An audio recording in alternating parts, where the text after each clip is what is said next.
And now it's time for America's favorite game show. How is Vukar going to ruin the recording this time? I'm sure you have your ducks in a row.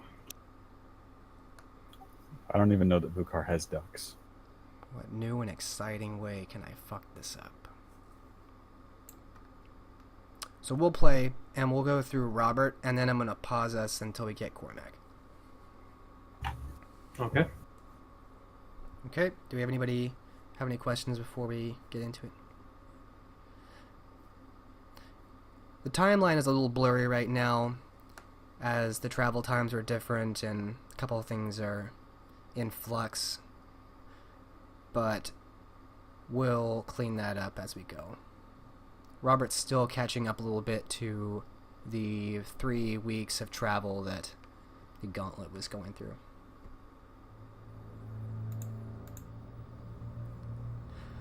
We open the scene tonight returning to Salisbury, where Robert DeVere and his contingent of men hold the Salisbury Manor, allotted to the Gauntlet. His once companion, the fledgling Amelia, locked away in the dungeon of the castle further up the road. Robert, you find that hunting in Salisbury, without any other Canaanites allowed in the county competing for the same blood, makes for easy hunting indeed. You've been here for about 5 nights so far, waiting expectantly to hand off Amelia for interrogation. How has Robert been spending this time away from everyone?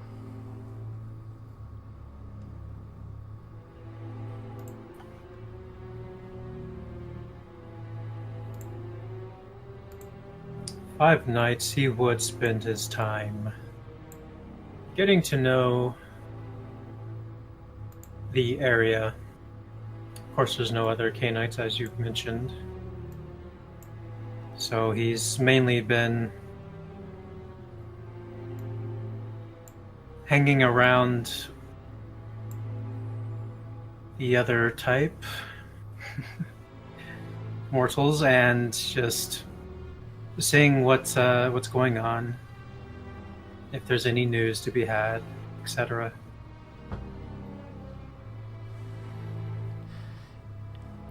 In this day and age, news is very local, so most of the goings-on, the problems you hear about are very much about Salisbury or maybe the area around in Wiltshire. So most of the common complaints and the ongoing construction on the cathedral, the additions they want to make, and some people grumble about how old Sarum has not been fully torn down, and you hear ghost stories about people visiting it at night and monsters. There are many legends and myths abound, and of course, as mentioned previously, this is a very pagan area, and so superstition is mixed with old beliefs heavily in this area, despite the presence of Catholicism. So largely it's mundane things. You don't hear a whole lot about royal or noble politics here. And it's not far into the 5th night that you're informed by Sergeant Sears that a woman accompanied by 5 knights has arrived at the Salisbury Castle. They bear the heraldry of the White Rose of York and have been brought into the Great Hall of the Keep. What does Robert do with this information? Robert hastens to greet who he can only assume is Ragna.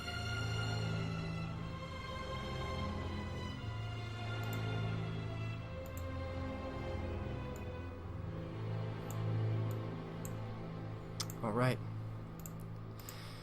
So you make your way back to the keep, and stepping into the hall, you see a group of knights, all in fine plate mail, long black riding capes and sheathed swords. Some carry visored helmets, and others have set them down at the nearby long table. In the center of this group is an immaculate woman in a deep green off-the-shoulder gown, iron oath rings around her forearms, whom you recognize as Prince Ragna. They seem to be speaking to the guard captain of the garrison here at the Salisbury Castle, whom let you in when you arrived. And the entire group turns their gaze towards you as you enter.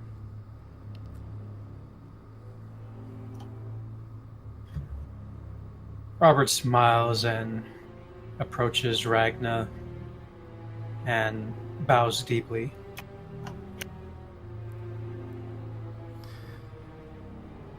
Ragna waves her hand away at the men behind her, whom disperse out of the keep as she approaches you alone. The garrison guard captain also leaves. Lord De Vere, good evening. I'm told you were to detain a potential witness to the attack and bring them here. Have you done so already?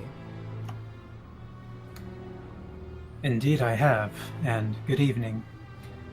They await in a cell in the dungeon. Excellent. Unfortunate about the other missed opportunities, though I am certain the Gauntlet had its reasons.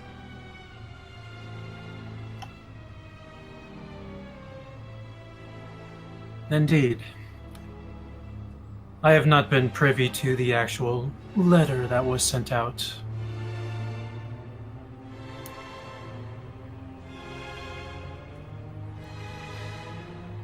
I was informed of this meeting with some group of rebels. It would have been advantageous to have caught them at the front, but as I understand it, a number of the Covenant princes are sending their men out. I'm sure they will make progress on this. Have you contributed your own as well?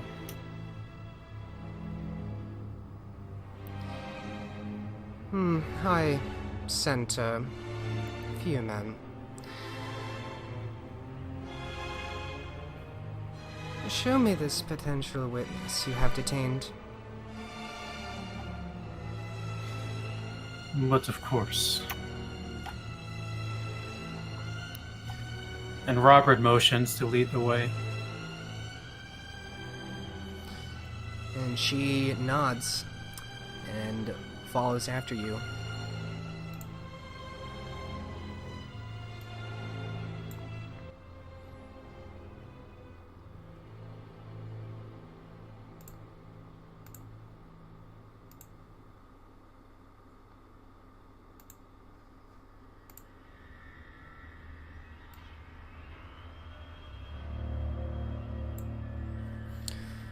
You return to the grimy cells of the Salisbury dungeon as Ragna comes with you. And again, this guard opens the door so you may get in and out, and there are more guards inside. As you're moving through, you pass by weak, outstretched, bony hands that grasp desperately near the bottom of their cells. A few low, painful moans and dejected cries. Finally, you reach Amelia in the last of these cells. She remains where she was, laid down in a dirty and plain peasant dress, the stake still protruding out of her.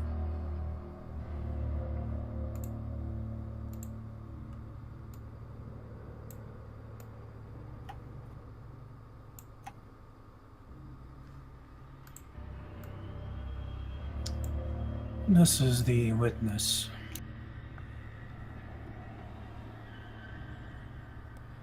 Ragna looks through the bars down at Amelia. What do you know of her already?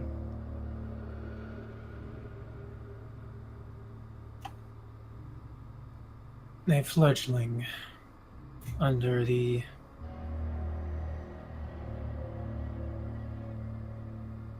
I'm sorry, I cannot recall that guy's name. Gabriel? Yeah, that was the prince of it? Mm-hmm. Yep. Dorchester Prince, yes. Okay, thank you. A fledgling under the domain of Prince Gabriel. of Dorchester. I have not Do heard not- of this prince. I use the title prince loosely. A very minor one, if indeed one at all. Perhaps he pays fealty to Kincaid. And she points to the cell while looking at one of the guards. The guard moves over to open the cell door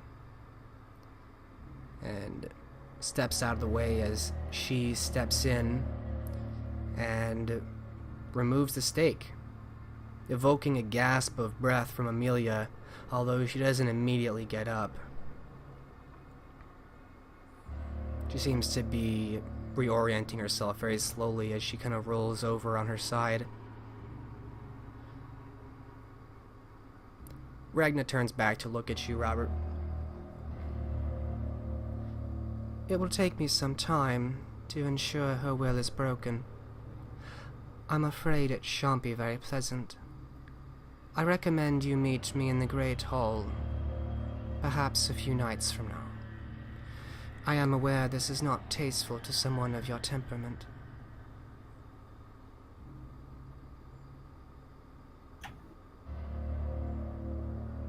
I see.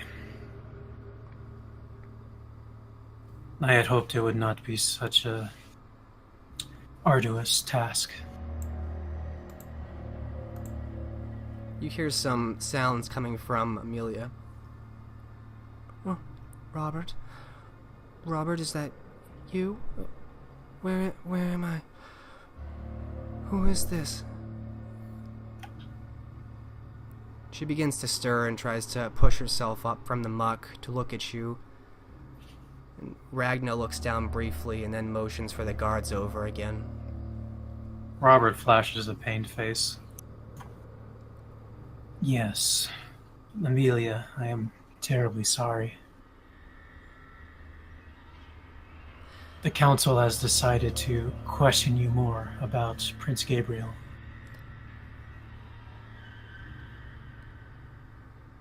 As you're talking, these guards move past you. And they move to either side, detain her, and they start ripping her clothes off very unceremoniously and quietly, wordlessly, until her pale form is fully laid bare, and she's speaking up. What's happening to me? Why is this happening? Robert...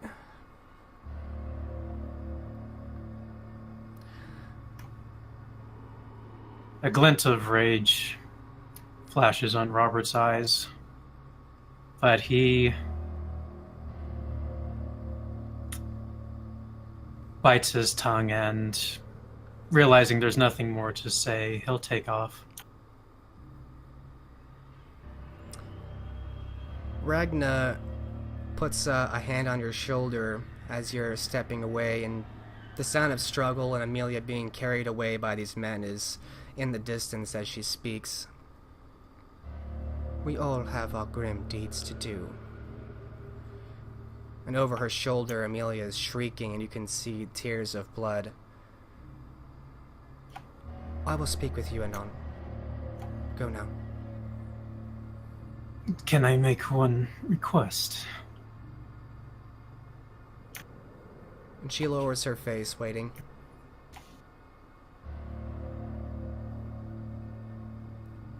I trust she is not to see her final death. She looks back to Amelia, and you can see in this pause that Amelia is struggling, although clearly not strong enough in her state to fight against these guards, dragging her out across the cold stone toward a tall stool with a metal pyramid at the top and ropes hanging above it. Then Ragna turns back to you. I do not anticipate her final death.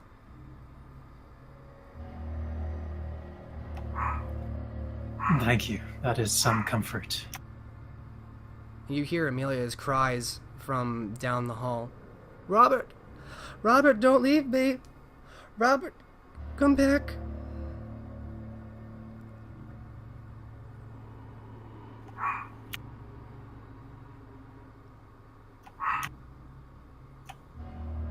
And this pains Robert greatly, but again, this was his own doing.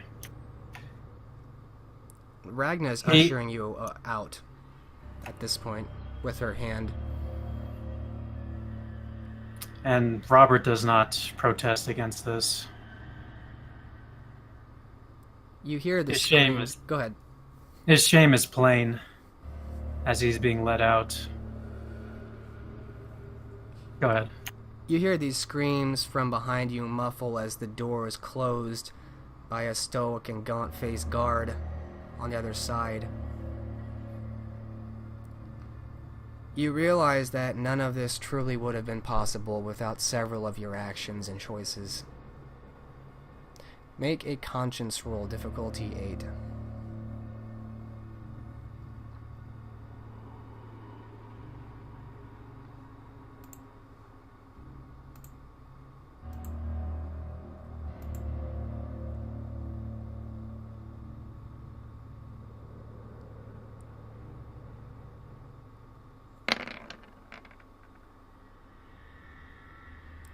No successes.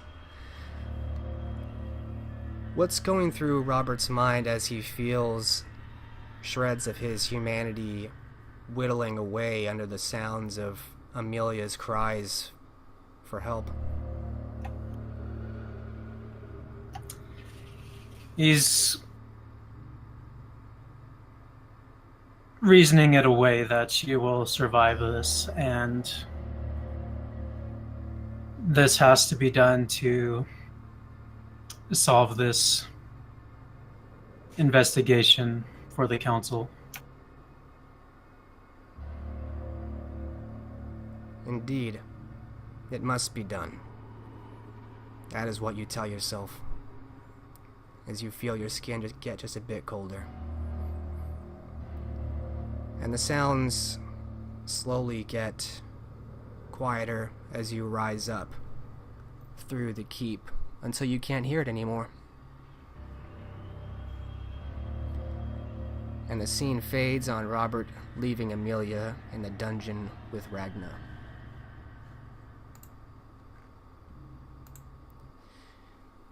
We will end that scene. And we will pause here as I want to get back to the rest of the Gauntlet, and we don't quite have Cormac. So we return to Chester, where Cormac, Elenid, and Thomas, or now Judith, are now still in this cave, this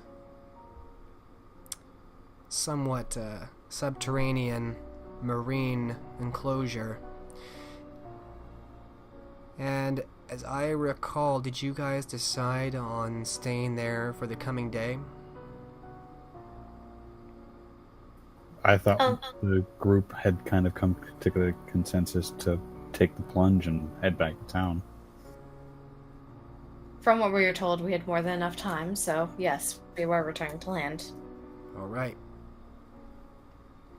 So the group of you submerge back under the water, following the rope, I assume, and of course it's pitch black as you get further from the lit torch, until you really only have your feel alone, the pressure underwater making it hard to hear anything except for the waves.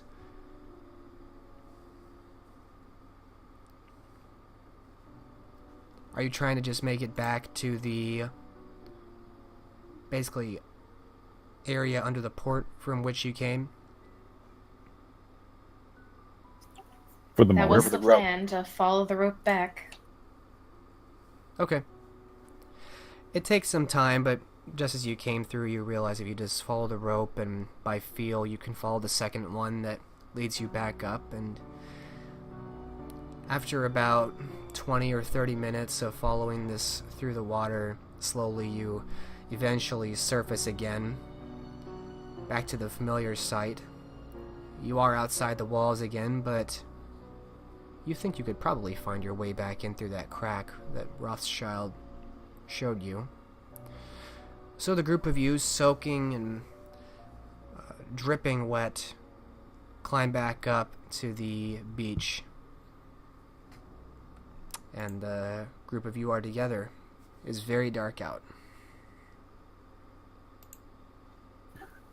Judith takes a moment, kind of using Cormac to prop herself up. Empties the water from her boots. One at a time. Cormac will allow her to lean on him, but he plops himself down on the dirt and does the same, taking off his boots and pouring them out.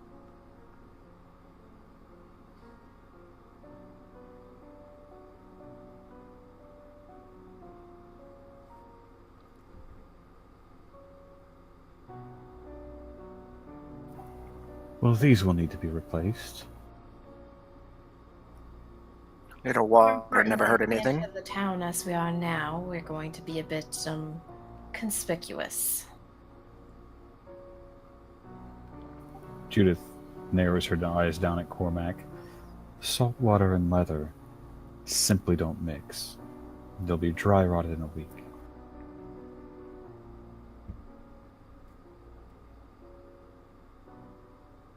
He shrugs.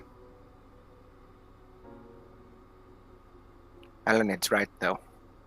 We can't go into the village looking like drowned rats.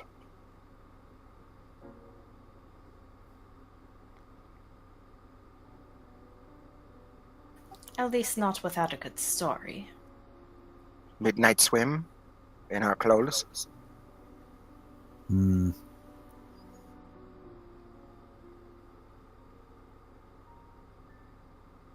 Saving a drowning child, perhaps. But where's the child? Saving an overboard woman. That could Given be that you. one has mysteriously appeared. But where's the ship? It's all details with you, isn't it? Who's to say you weren't attempting to swim to shore? From which ship? Maybe you fell off the pier, you right cow.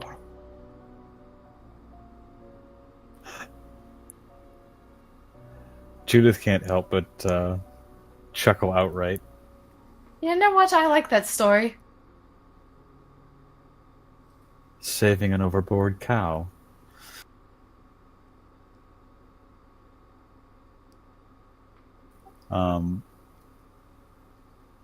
You said there were docks nearby. Is there anyone about at all? Not really anyone. The docks you can see are not well used because the way the silting has been building up, not many ships can reach this anymore, so not many ships are even docked here. Right. I just figured I'd ask. No one fishing from the docks, nothing like that. No, not this hour.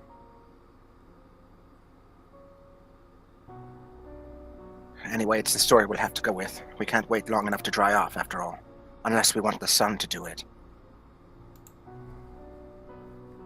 Then we'd be very dry indeed. Rather as dry as your wit.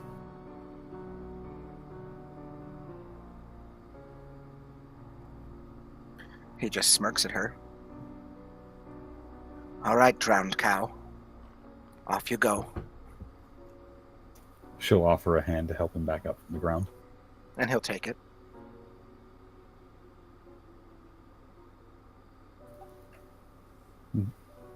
I don't know, I think probably that would be a good demonstration of actually how strong she is. It's definitely the strongest, probably one of the strongest women you've come across. I don't know, he has seen Elenid lift a very heavy axe and chest. Yeah, and Thomas. You've got a good grip.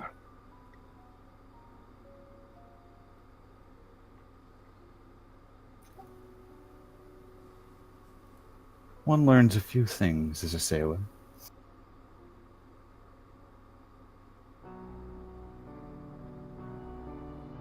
One does after all.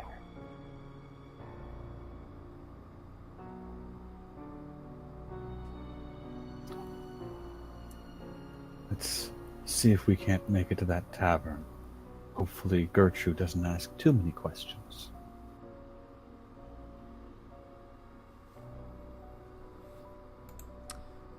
Alright, I'd like a brief description of what everyone was wearing when they surfaced out of the water, just as a refresher. Things can change. We'll start with Cormac. Cormac is wearing his normal black leather boots, which, as Judith has said, are probably going to be rotted within a week, and his black breeches. He's wearing a black and maroon surcoat, and then his fur-lined cape, which is absolutely sodden. Okay, and Elenid? Elned was wearing rather common clothes, so...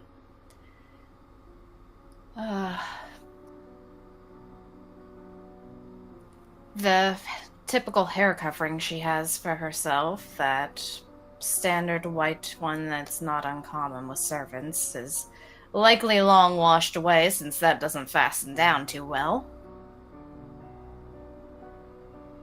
Yeah, let's hear that's But gone.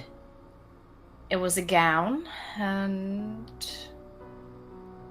given medieval times, servant clothing, probably brown or gray in texture. Well, in color. Texture is something different. What am I thinking, brain? Okay. And Judith. Well, Thomas went into the water wearing his long deck coat, which would have been about shin length. Brown boots would have come up the rest of the way up his shin. His breeches are still inside the cavern they left because trying to look like a female.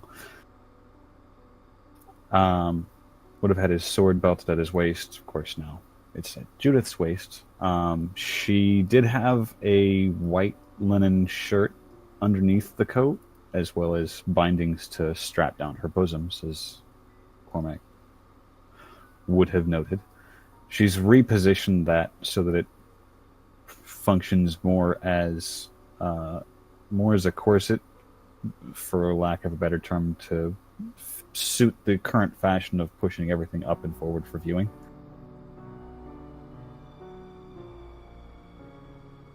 So do you still have this long jacket on? Yeah. Okay, and that's wrapped around. Yep, buttoned down so it looks more like a gown than a jacket. Okay. Yeah, so the group of you are certainly an odd sight as you emerge, to say the least. And which path are you taking back into the city proper? So just as give you a better description of the scene, so you're outside the walls, up on kind of the beach of the receding land out the water where the water meets, and there are docks further up ahead of you, and you can see that there's an entrance through the walls. And obviously you didn't go through the gate to get out to the port. You went through a crack in the wall that Rothschild showed you to get out here. So the port gate is actually closed right now. Of course it's manned.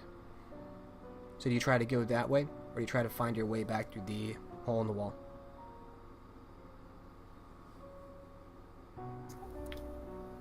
Judith would probably steer them towards the hole in the wall. Not a good idea, Judith. We don't want to be caught slinking around sopping wet. It won't make the story very believable. Fair point. Fewer questions, though. Questions we can handle.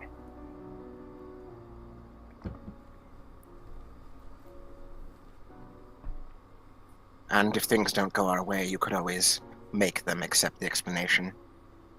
And he grins at her. And she casts an eye at Elenid. I think between the two of us we could manage. The wiles of women, after all.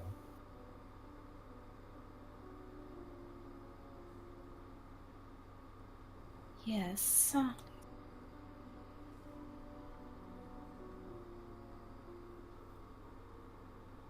Though we should likely be on our way there then. And quickly. These breaches are riding up into parts unknown.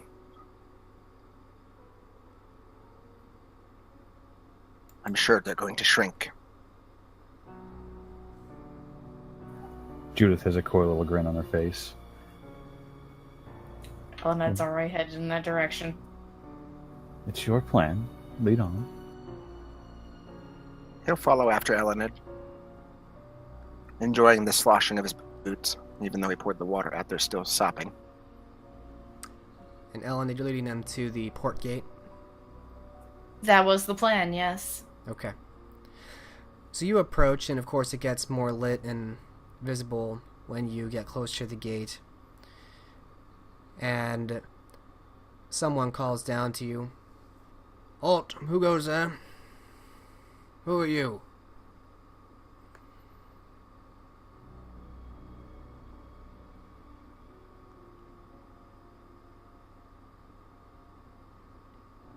Seems to be some man up above at the gatehouse calling down from you. Some kind of armed guard. Just a few revelers back from a midnight stroll. And one drowned cow. Where'd you come from? I don't recall letting anyone out in here. No business behind the port. What stroll you speak of?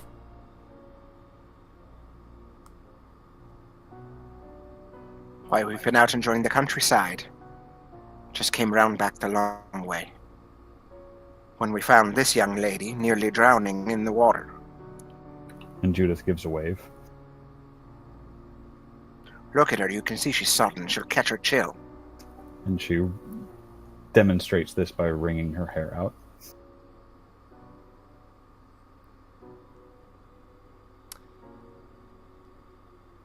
I'll take a manipulation subterfuge from Cormac. Since he's telling the story. Can I throw awe to kind of help benefit him? You can do that to draw attention away from him.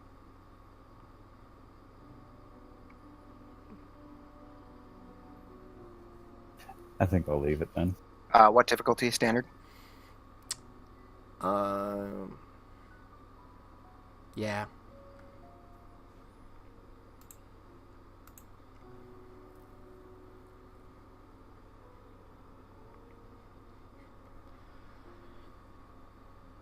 You hear a sigh from up above.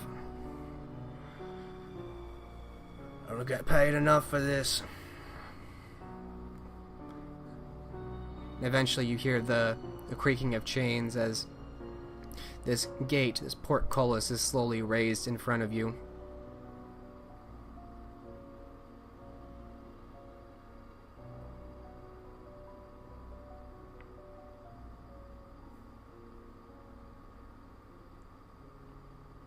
In you go, quickly now.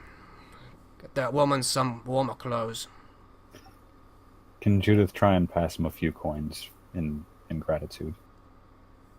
He's been calling down from the gatehouse. He's kind of far away. I wasn't sure.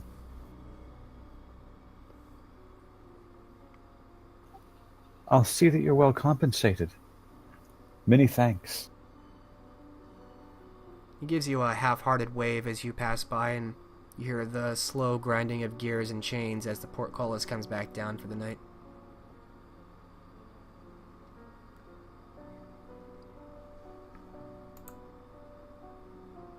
You do get a couple odd looks from some of the guards on the other side.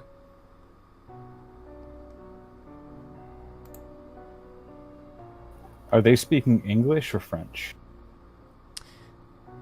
Let's see, this is Chester. They're speaking French.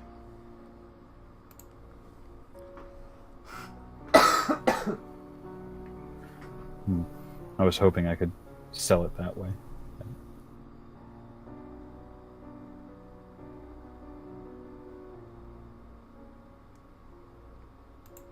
French is pretty common. English Yeah, is I common should- too, but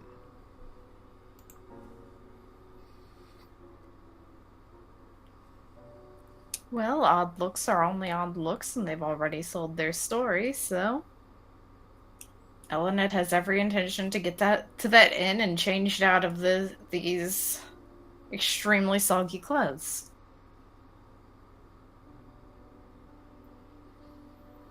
And Cormac has every intention to follow. As does Judith. And they'll squish their way down the street. and squish you do as you make your way back through town towards the inn.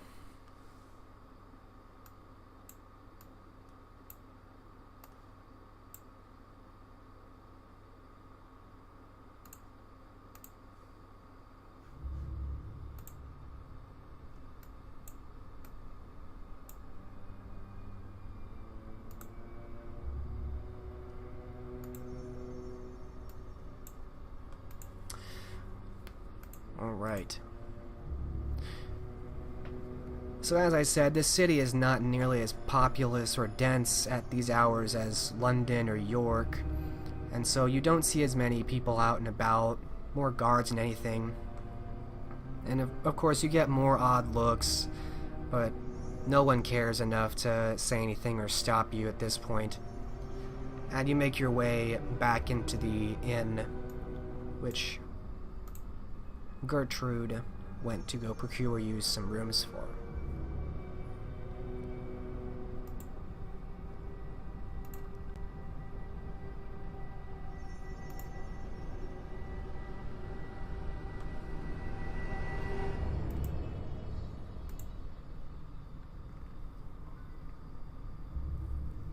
You going straight inside to just find Gertrude?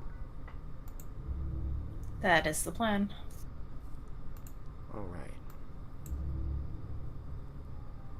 So stepping inside, you see a few more people, especially on this first level. Out in the tavern, you're passing by and you're getting more looks as you're less soaking, but at this point you're still noticeably more wet than anybody else. And through this group of people you see Gertrude step forward, coming out of the tavern to join you. Oh, my lady, what has befallen you? She gives a small smile and says, "Well, we were out and there was someone who needed a bit of rescuing from the waters." Judith will curtsy a bit.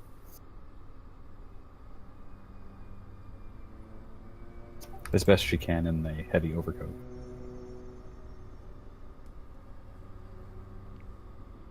Gertrude looks at Judith strangely.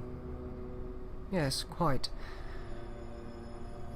Gertrude de Ville, a pleasure to meet you, miss. Judith Stone, and she'll extend a hand. And she takes it.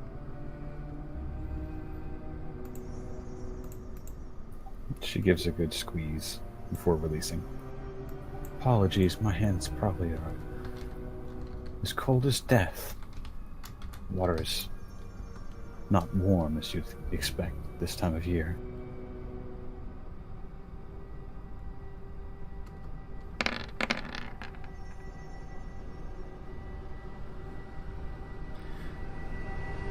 Yes, well, quite lucky that my lady and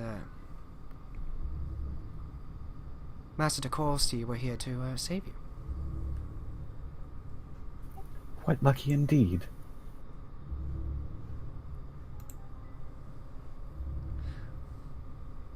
Will your other associate be joining us, my lady?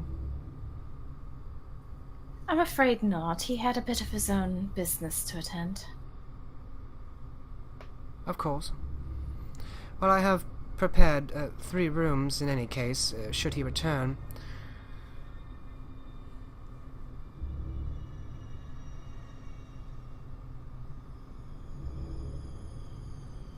Well, if he does not return, we can offer that room to our new acquaintance here. How very generous. And she smiles. Well, she has had a rather rough night. Do you think I could step in just for a moment? I am in desperate need of a good hairbrush.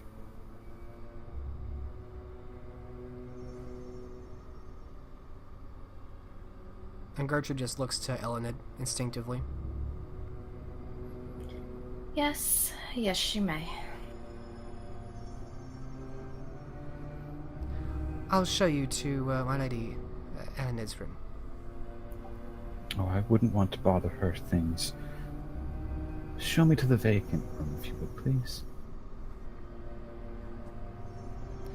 Well, it's not quite vacant. Master Chamberlain's belongings were there, but I suppose I can show you that as well. Many thanks. I doubt you'll find a hairbrush in there. And she leads the way.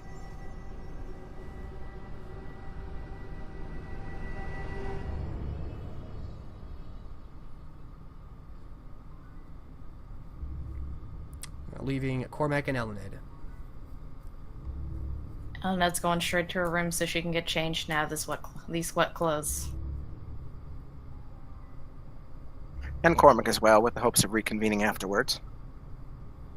All right. Within an hour, all of you have cleaned up, found new clothes, and gotten yourselves tidied together much better, much more presentable, and find each other in the same hallway upstairs in the inn. And Cormac, you're last to come out and see that Elenid and Judith have returned back to the hall, and the three of you are back together in a better state than before.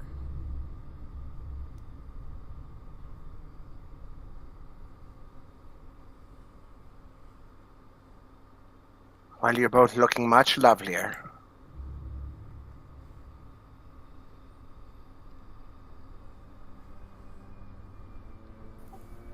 Flattery will get you nowhere. We'll see about that. There's a coy little smile once again playing at the corners of Judith's mouth.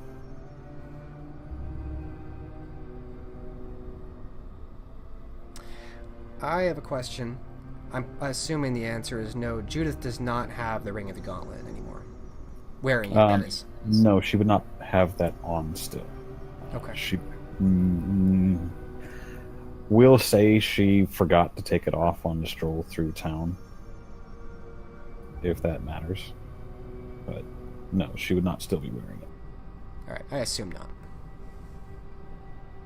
Carry on.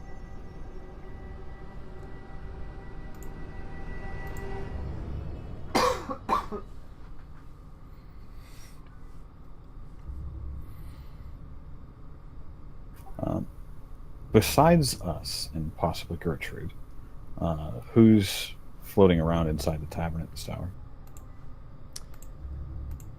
Actually, it's a very topical question, because I was just getting to that. Give me one moment.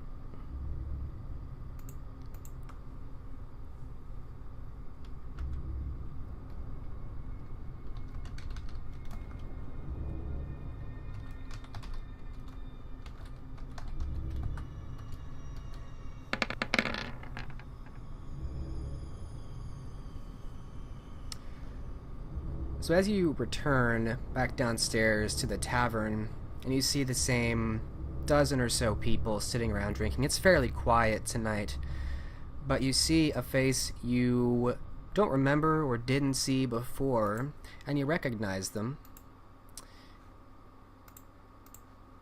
It's a man in perhaps his late 30s or early 40s with red facial hair and his hair tied back, his ranger appearance that you were briefly introduced as Actually, I don't know if you were actually introduced to him or not.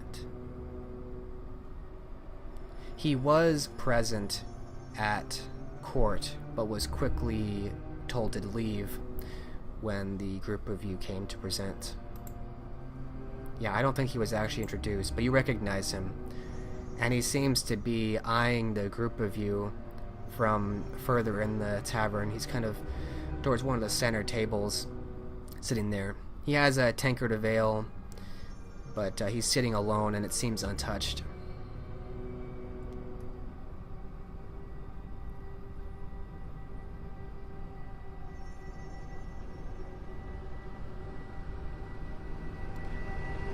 Well, it seems like someone wants to at least speak to us.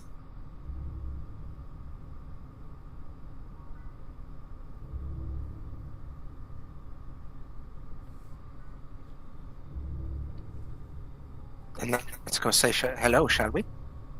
Yes.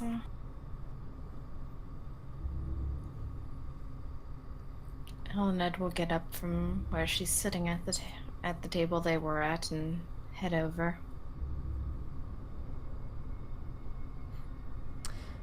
And this man watches you carefully as the group of you come to join him and sit down.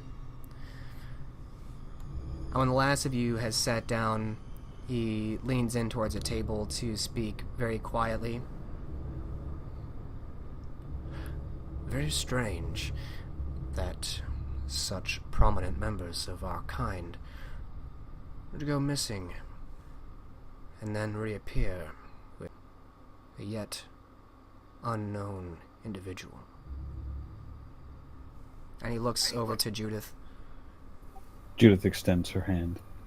Judith Stone of London. I was on board a ship bound for Liverpool, and there was a bit of a mutiny.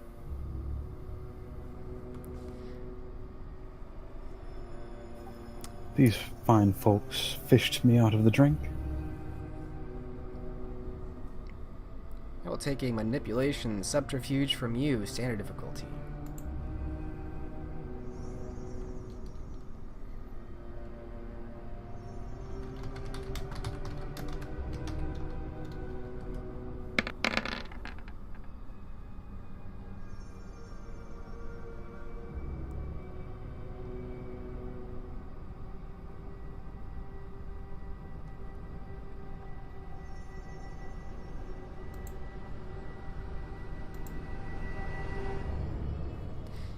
He smirks briefly after your introduction, looking at you, and then he takes your hand after a moment. Kimwolf, child of Klaus Maris, child of Gaius Fabricius, child of Medon, child of Ventro. Clansman. Sorry that my lineage isn't quite as auspicious. Not that it matters anymore. Not in these nights. Pity that.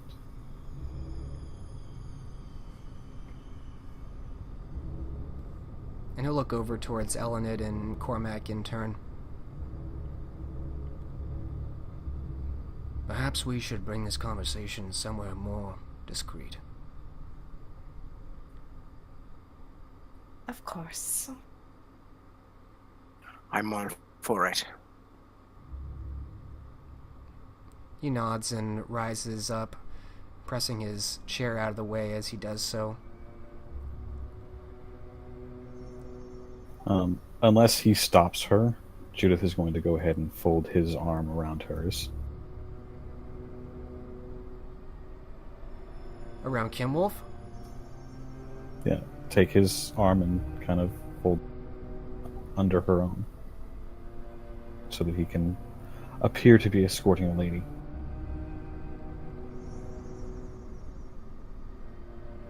He doesn't make a scene and stop you, but he looks at you very suspiciously. Keeping up appearances.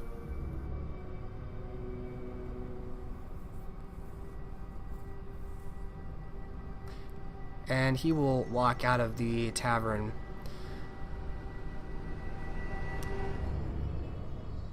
And step into the night street.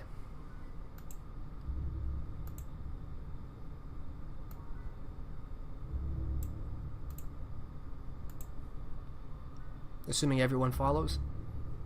Ned will follow, yes. Yes.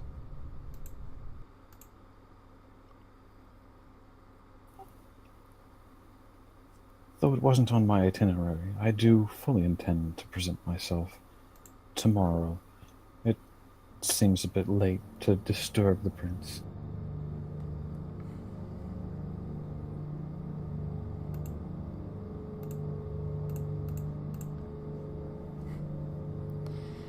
He nods as the group of you make your way into the streets, kind of towards the corner of some stall markets which are long since abandoned. You can see that this is probably where they hold fairs frequently, and perhaps just merchants hold up, but right now it's quite vacant, and a small group of people speaking wouldn't really be bothered. And as soon as he's far enough away, he kind of shirks your grip so that he stands away from you. Not violently, but definitely pointedly. Well, the action is fairly mutual.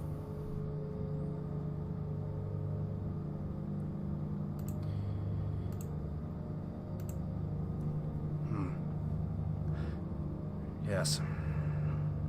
My brother would not be in a good enough mood for it at present anyway.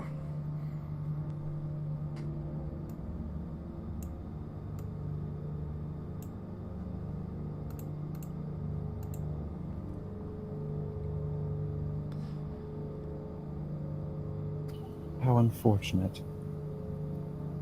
I won't trouble you for the details.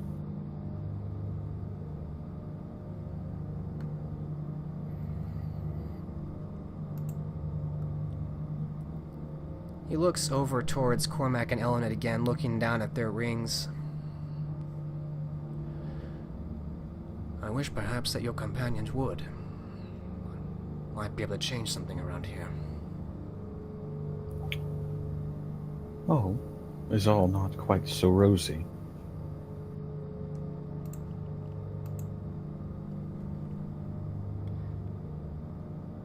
And his jaw shifts somewhat, looking back to you. I would have words with the Gauntlet. Alone. I mean you no offense, miss, but the matters which ought to be discussed are of the greatest import to this city, and to Prince Barbaros himself. Judith looks a little bit disappointed. I wish you had said so previously. I wouldn't have troubled you. Appearances. He tilts his head to you. Quite so. If you're ever in London and need a loan, look me up. And he maintains that kind of passive scowl.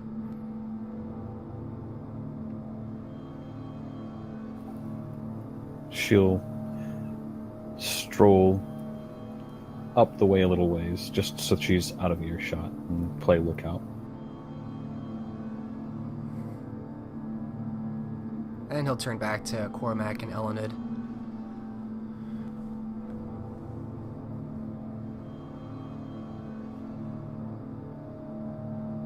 Your friend needs to get a little bit better at lying.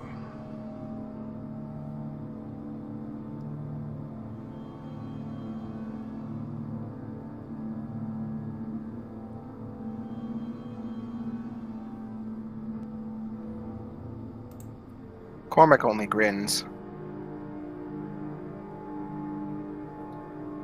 I will be certain to deliver that message. But to the matter at hand, you said you realized we'd gone missing, which means you were looking for us. I pay attention, and a group of Cainites as soaking wet as yourselves draws attention. We were on the prince's mission to obtain the Nosferatu. You know which one we speak, I assume. Rothschild. He nods. Unfortunately, we were unable to find him.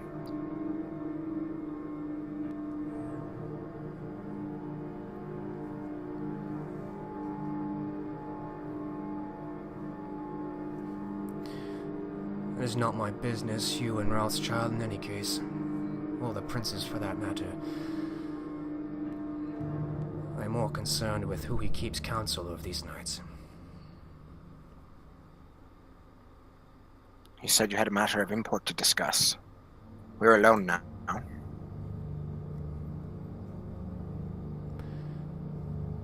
As members of the Gauntlet, you have some contact with the Covenant Princes, with Barbaros, yes? Enough to get us in quite a bit of trouble, isn't that right, Eleanor? Unfortunately, trouble does seem to follow us.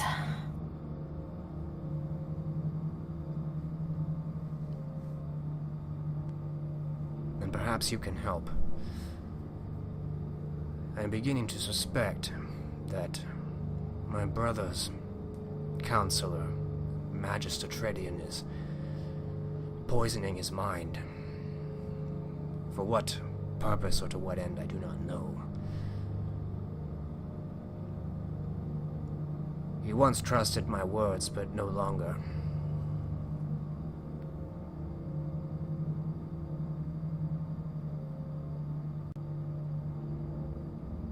I assume you haven't given him reason not to trust them.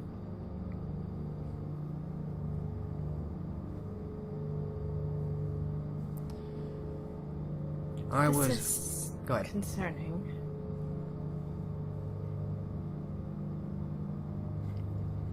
I was in torpor for some decades after a conflict which I was joined aiding Barbaros, as well as several others. When I awoke, he was prince, and for a time there was peace. I counseled him patience until almost a century ago. Right around the time that Tremere showed up. Offered him these honeyed words and mystical abilities that Barbaros indulged in his desires against Ragna. He's listened less and less to me over the decades. And now I hear nothing. I fear what words he speaks to him in the night. My brother always had a rage about him, but I feel it is worsened now. I suspect this Magister is behind it. That is troubling news.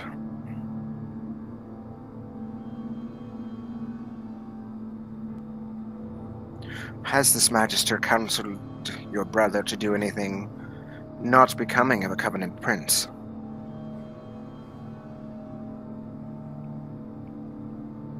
Anything that seemed questionable or dangerous? I can't say for sure. He shakes his head, looking irritated. I no longer know what speaks between them, what words he gives my brother. Why am I not surprised this comes from the clan of Usurpus? He turns to you.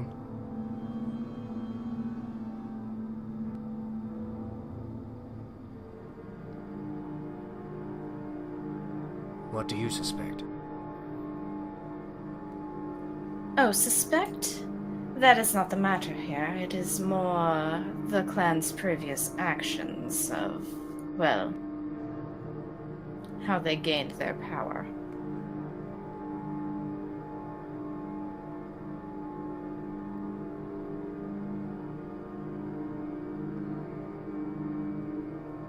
I don't know much about these usurpers, as you call them, but I know plenty enough about crooked counselors.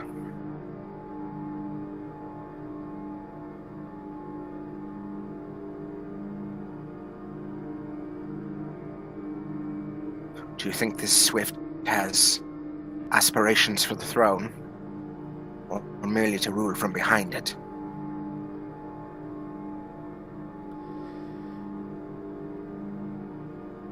For now, he seems content in his position as Magister.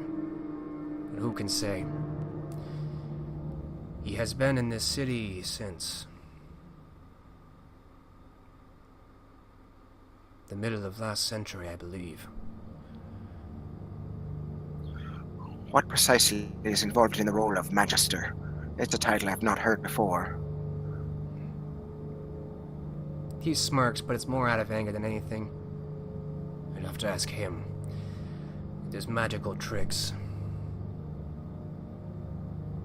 He kind of waves his hand in the air. I do not know what or how they do what they do. He seems both parts advisor and sorcerer. He's provided trinkets to my brother. Shown him things. Things that can't be seen.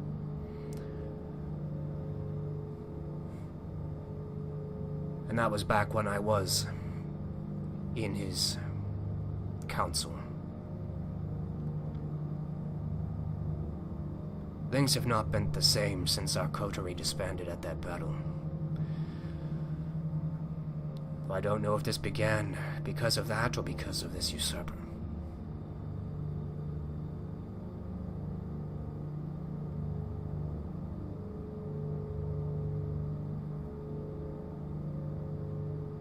Well, as you say, as members of the Gauntlet, we do have the ears of the Covenant Princes. What is it you hope for us to accomplish? Should you have the opportunity, would have you find out or perhaps displace this Magister. Certainly it is poison to my brother. But he will not see that for himself. He is too blinded by his rage against Ragna. He will take whatever mystical abilities he can to harm her.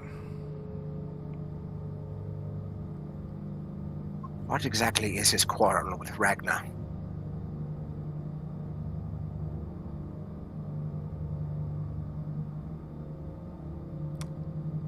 He shakes his head.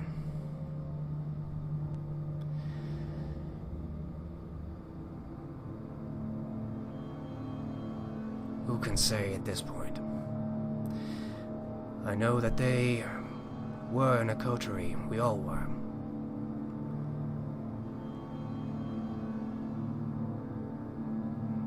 The last time we were was when I was struck down.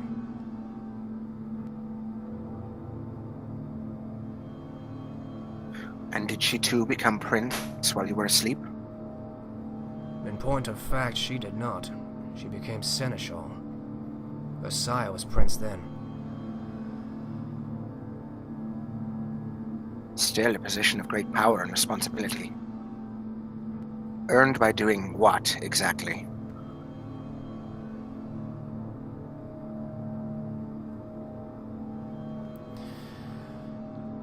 Barbaros, Ragna, and another, Ethelred.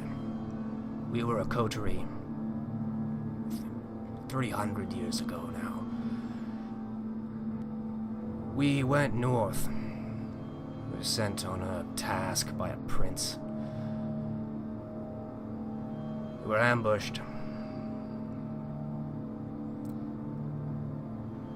Einherjar, and he has a grim look to his face. I was struck down, but not destroyed. They won the battle barely and brought me back.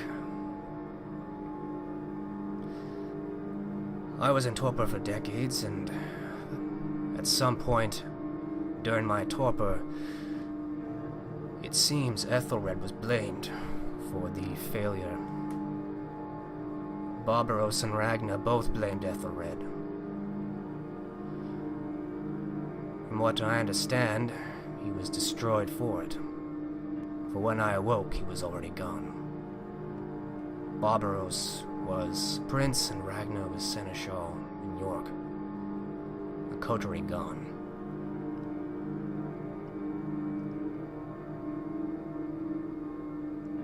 Since then, I think perhaps maybe some resentment over the difference in station. Adam gave princedom to my brother, but not to Ragna. Perhaps that's how it began. I don't know.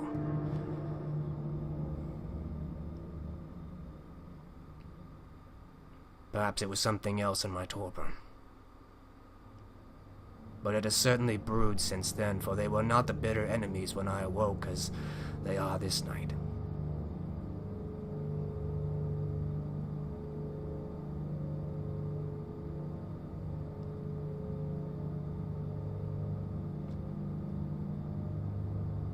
It does make me wonder if those who attacked the Gauntlet were perhaps attempting to exploit some of the weaknesses within the Covenant itself.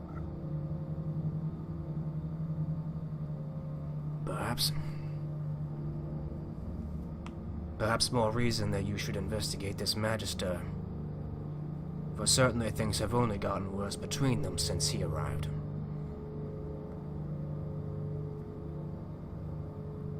Cormac gives Ellen a very loaded glance. Elzna nods and says, yes, we should certainly look into this. Though discretion is key in order to make sure counter moves can't be made. Indeed. I know not what this usurper can do. So tread carefully. Should you need it, you have my aid. You are a valuable asset to your prince, for I can tell that you truly care about him. I've always cared about my brother, even when I've hated him.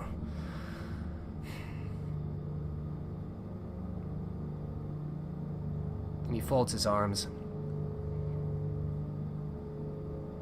We'll look into it for you, and all the better if it has something to do with our current investigation, which I'm beginning to suspect it might. He nods.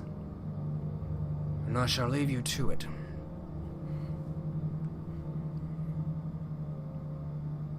Give my regards to Lord Chamberlain when you see him. Of course.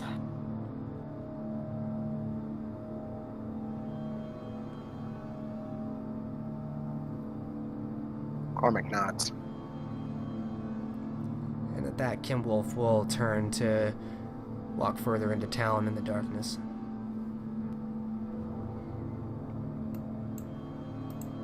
When he leaves, Judith will rejoin the group. It seemed quite dire.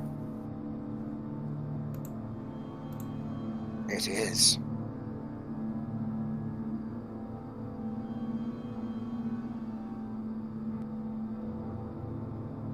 And Cormac will relay the story that Kindwolf told them.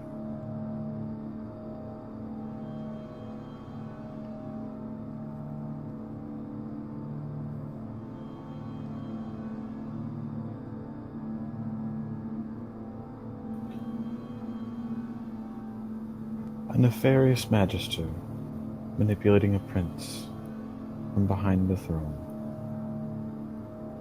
It's almost Shakespearean. It fits in rather well, does it not?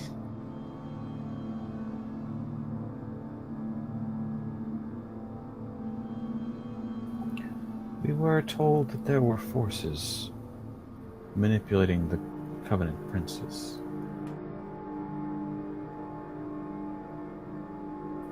The question I would pose would be, is that manipulation from his brother or the Magister?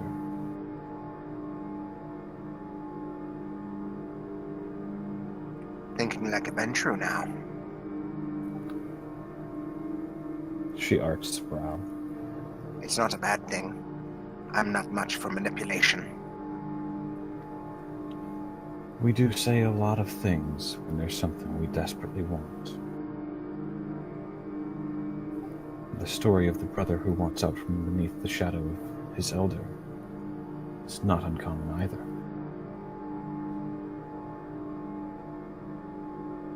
It would be folly to assume that this Magister is the source of our troubles.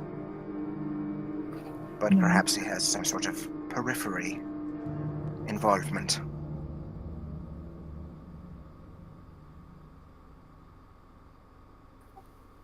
He may very well be tied to the source. Part of wider machinations. Any road, it's worth looking into. If we can get close enough to do so. As luck would have it, there is a certain Cainite who needs to be introduced.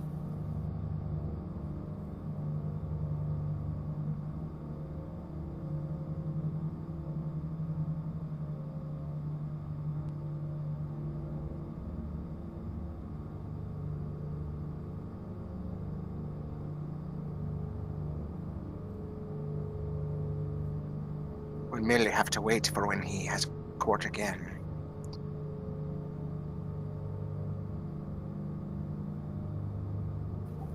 It sounds as though that's an opportunity that might be possible tomorrow.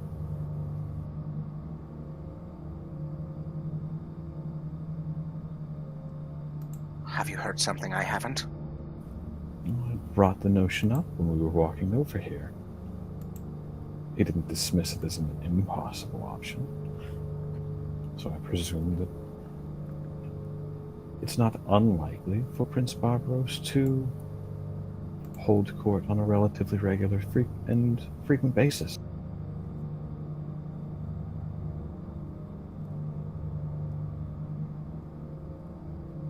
There's only one way to be certain, and we won't know about that until the following night. I would also posit that it's not unlikely that Kenwolf will mention the necessity to his elder brother.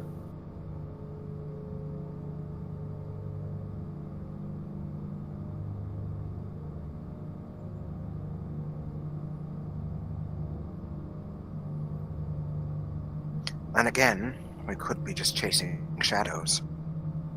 This could be nothing more insidious than just a power play. It could indeed, but I don't believe in coincidence.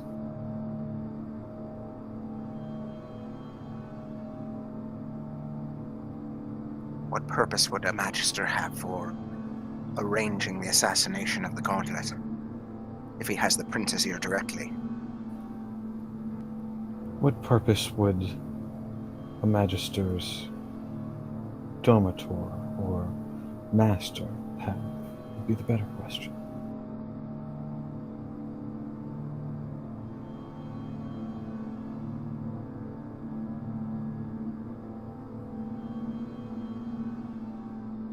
Then I only hope it comes to nothing. I suppose we'll find out on the morrow. Quite so. With our kind is hardly ever nothing. There's always usually something.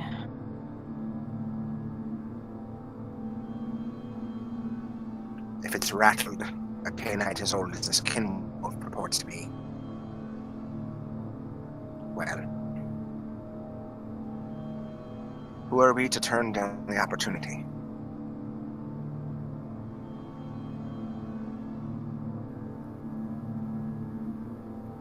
That being the case, I would propose that we familiarize ourselves with the lay of the city.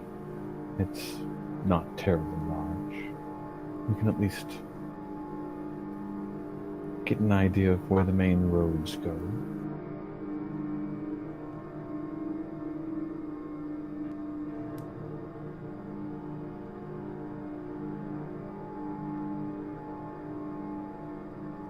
At least with what time we have left in this current evening.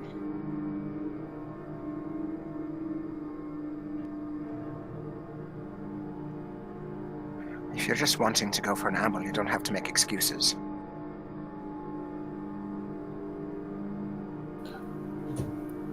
An amble with a cause isn't an excuse.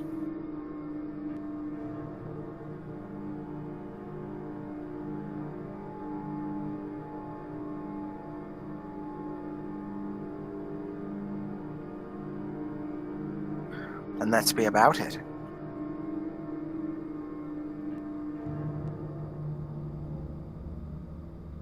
Yes, let's. Judith will kick out an elbow. And Cormac will take it. Appearances. And she'll offer a hand to Elenid as well. Elena does not take it. Her hands are folded in front of her as she waits to begin this walk.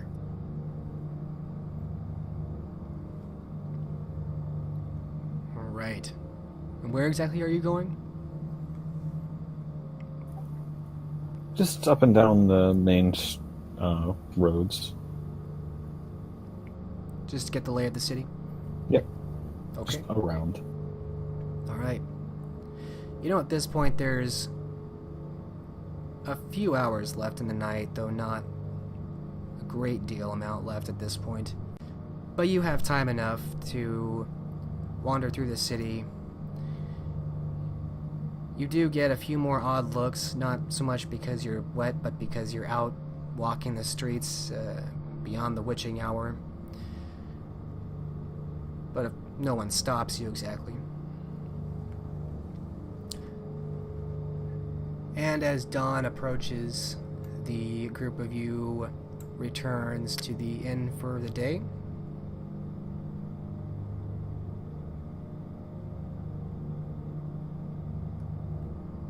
Indeed, indeed.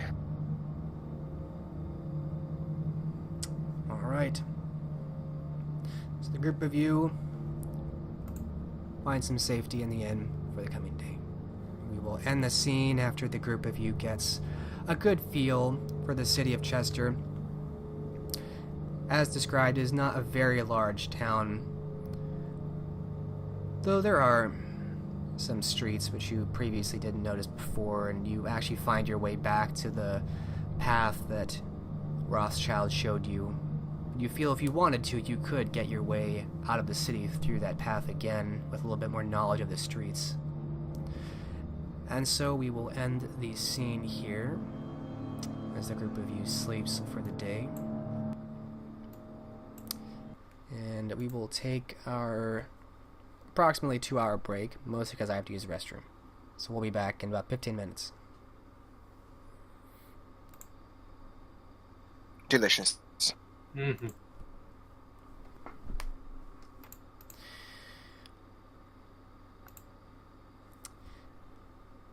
We return to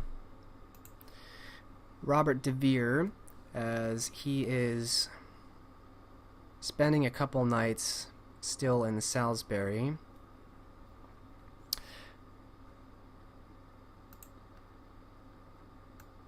Do you try to do anything or spend any time in a particular venue while you're waiting in Salisbury, or are you mostly waiting until Ragna is done?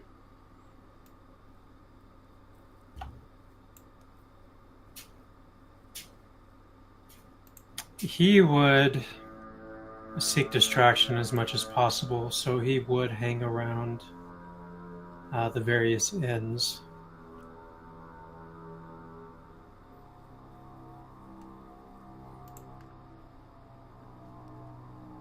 You find it's fairly easy to keep yourself entertained if you desire a performance.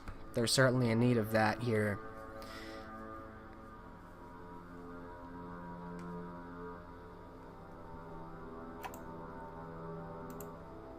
Should you choose. He'll do so. He'll go from inn to inn performing. Okay. There's only a couple inns really in this town. It's not big enough to hold many more. But spending some time there over the next couple nights is good for keeping your mind occupied, as you certainly felt after you left Ragna and Amelia that there was a shift, that there was something leaving you. perhaps molting off of you. But finally, about 3 nights later, you receive word that Ragna wishes to speak with you in the Great Hall early in the evening.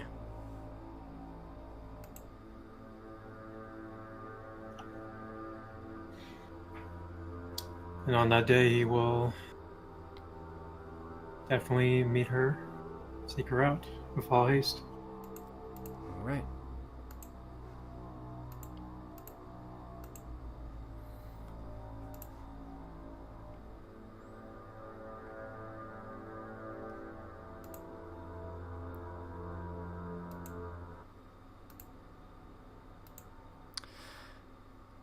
So you make your way back to the Great Hall in the castle of Salisbury, and when you return there, you find Ragna has returned.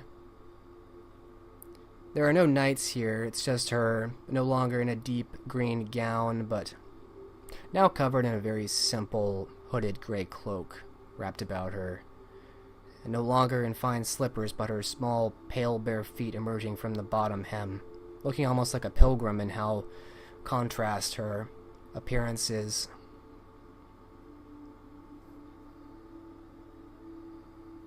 And as soon as she sees you, she speaks up. "It is done. Come, walk the ramparts with me." And Robert nods at this.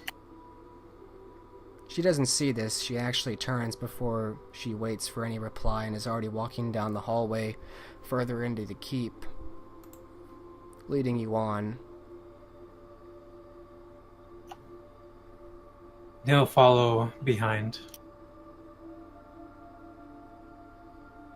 Following her quietly as she doesn't speak immediately, she goes up through the halls and up the towers, and eventually you emerge in an adjacent tower to the keep. And following her out, you walk outside this tower into the warm evening air. Ragna is ahead of you. Her bare feet make almost no sound on the stone, as you are now walking along the walls, some 25-30 feet up. And the evening night sky and the fields outstretching around the city are visible. And you can see that she stops at the opening of one of these parapets, waiting for you to catch up, seemingly. This is the first pause she's really taken. He does so silently with a curious expression on his face. As I suspected, she knew nothing. It did not take me long to break her. And as you catch up, she begins walking along again.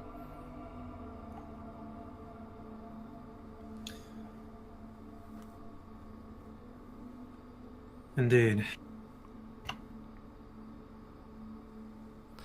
I did not expect to find anything, and yet I had no choice. There must be no room for doubt. The Covenant itself is at danger from threats unknown, and just as you had your part to play, so did I.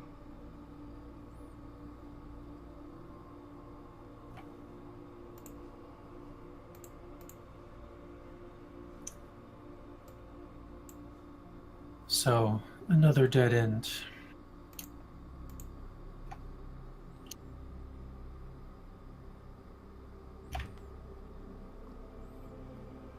She looks at you. Go ahead.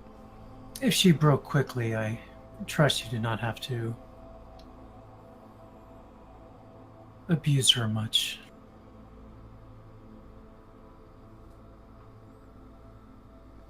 She was a frail thing. And she turns to look at you, appraising your face. And he has a worried expression as he utters his question.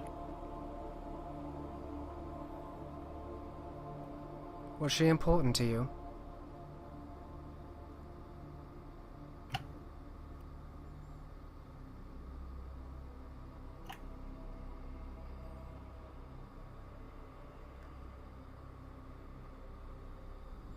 She...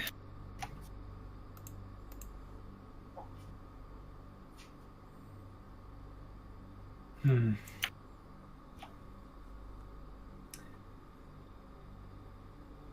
a way, perhaps.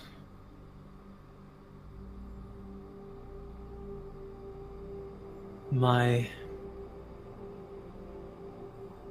humanity mourns what was done. She tilts her head, looking at you. I can see it. Do you view me a monster for what I must do?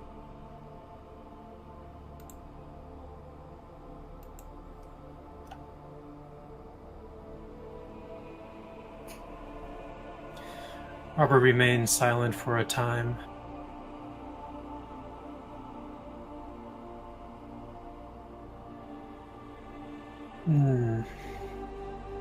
And he'll regard her expression.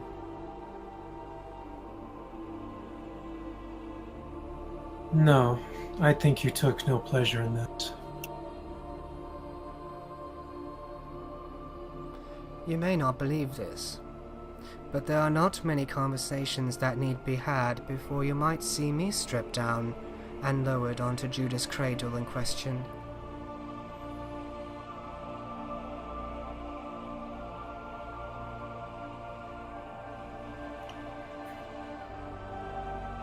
What makes you say that?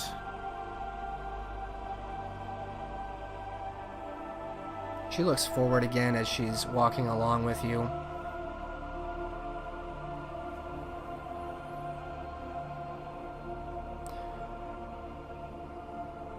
When I am required to commit such acts, I try always to remind myself that without my gowns and my gold and my knights, I can be just as vulnerable as that fledgling.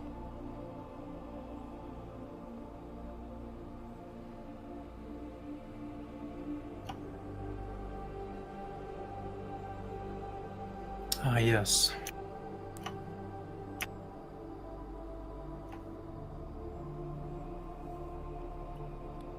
I have survived a very long time, but there are those who resent me for it.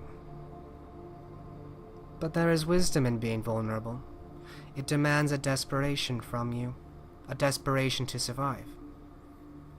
The eldest among us often begin to believe our own delusions of invulnerability,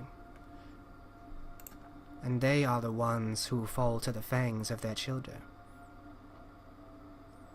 Look at what happened to the former Prince of London. An ancient felled by a neonate. It was not infernalism which wrought his end, it was his hubris.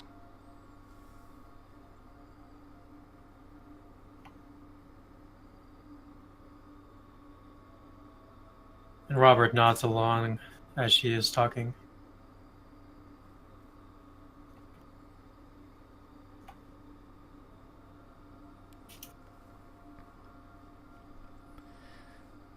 The longer you live to walk along these walls, or any walls, the more you will find yourself making choices to survive.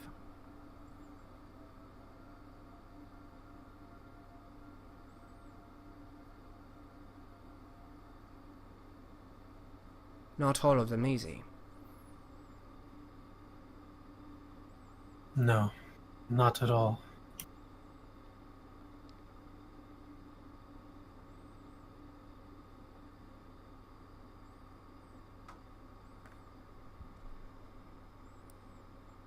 That is enough philosophy for now, I think. And she smiles faintly. You have done well by the Covenant, bringing her here, even if it was for naught. I give you leave to return to your investigation as you please.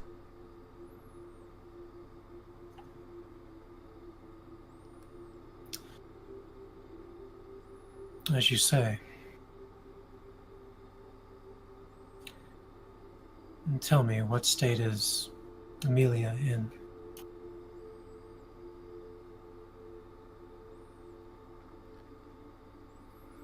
The faint smile on her disappears slowly.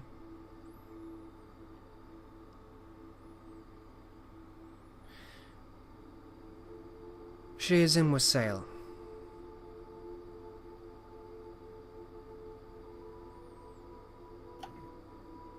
What?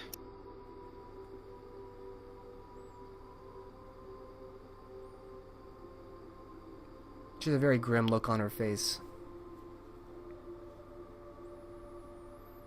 As I said, very fragile.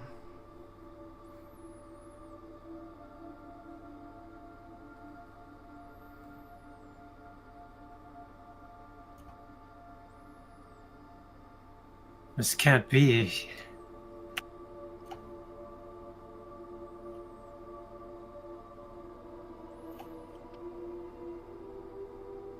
And Robert is completely horrified now.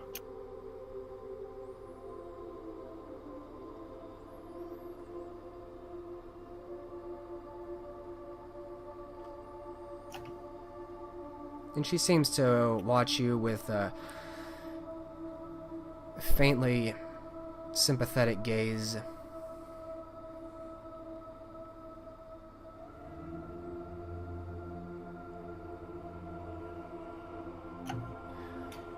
I think perhaps I shall take care of this, Lord de Vere.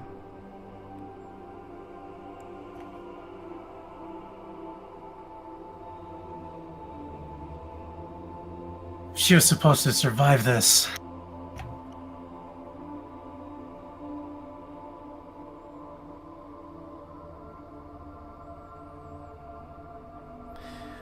We all survive, to a point, but in the state we survive is what matters.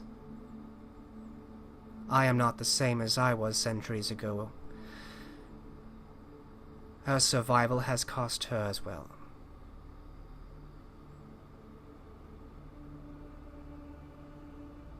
Life takes a toll on all of us. Some more than others. And she looks down at the ground.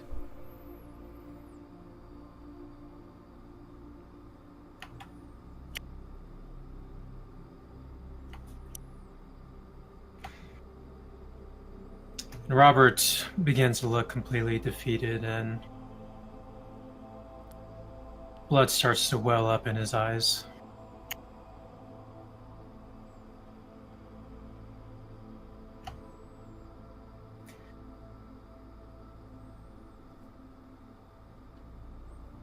Yes, I think this is best you take care of this.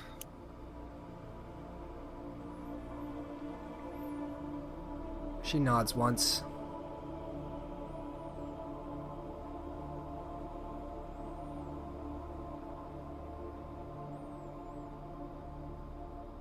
She pauses, still standing there looking at you for a few moments before turning and continuing on the wall away from you, departing.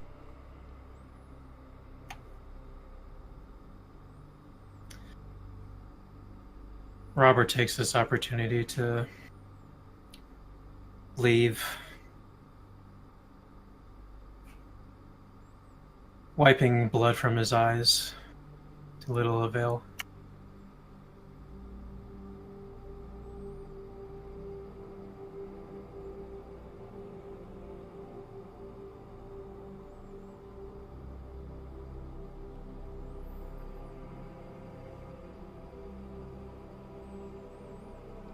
What's going through Robert's mind right now? What does he mean to do next?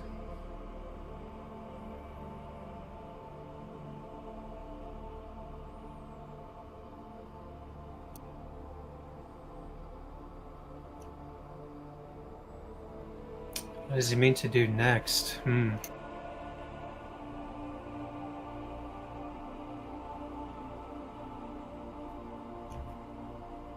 He's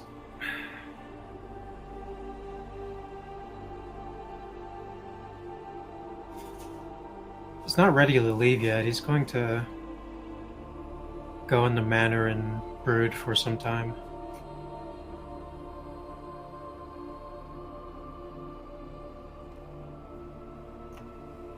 He'll let the sergeant know that their duty is done and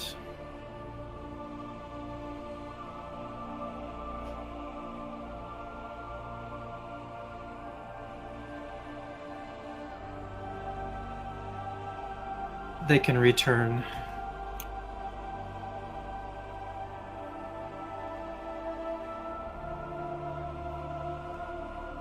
Sergeant Sears nods and sets about preparing the men for departure on the morning, although he stops to ask to make sure you don't want to join them returning.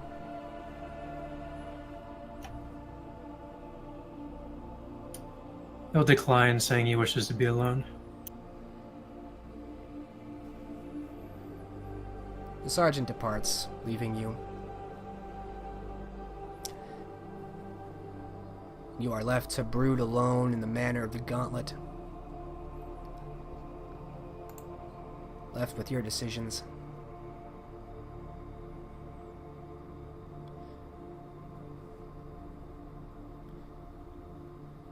How long does Robert mean to stay there now?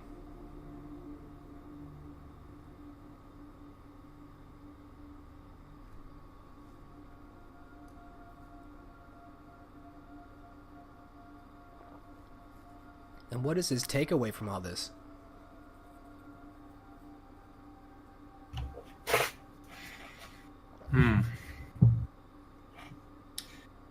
I think he'll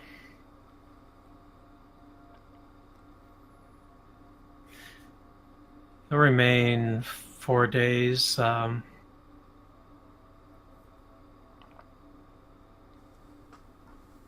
Without feeding, without going to the inn.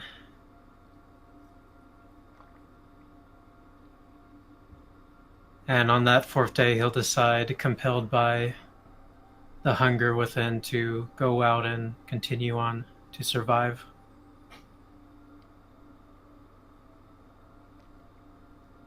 As to the takeaway, he is...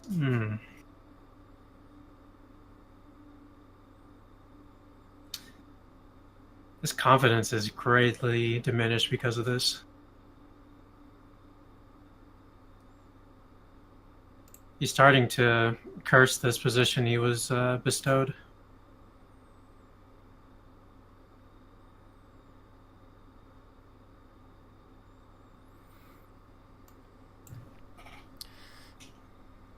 All right. For now, at least, you are surviving. As Ragna had instructed you. So you spend the next several days alone until, as you described, hunger forces you out to hunt. I won't make you roll for this. You can take what you need.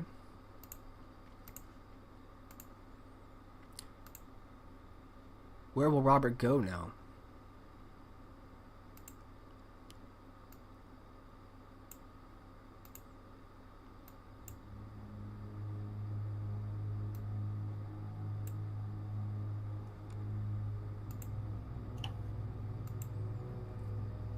I'm trying to recall. We made a plan for meeting up everywhere the Gauntlet did, correct?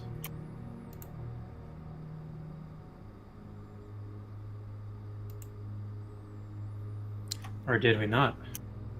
I'm trying to remember.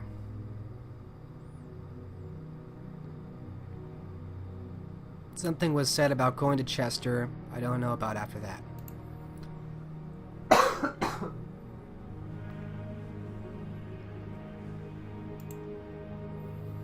Technically, you're a free agent, though.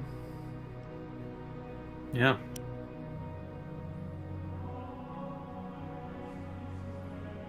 And they do know where your manor is in Lincoln. That is a thought, returning back to Lincoln.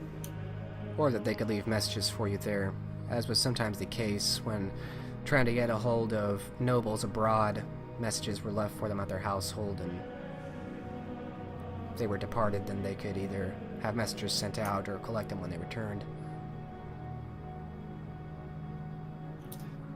Since he's in Salisbury, I think he'll start traveling back to Dorchester.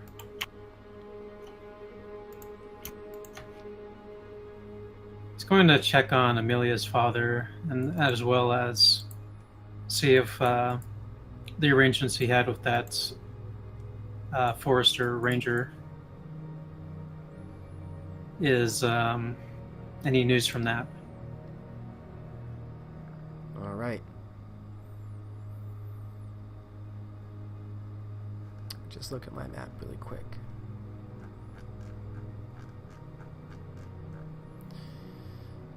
So, from Wiltshire to Dorset is, of course, not very far. Just look at my map.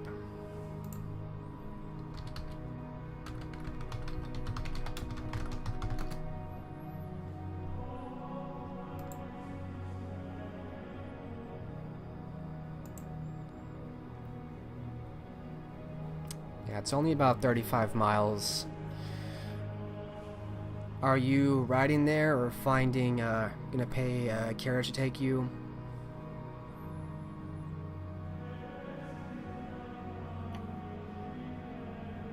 Since the sergeant left with the carriage, I'm assuming he'll make his own arrangements. He'll pay for his passage. Okay.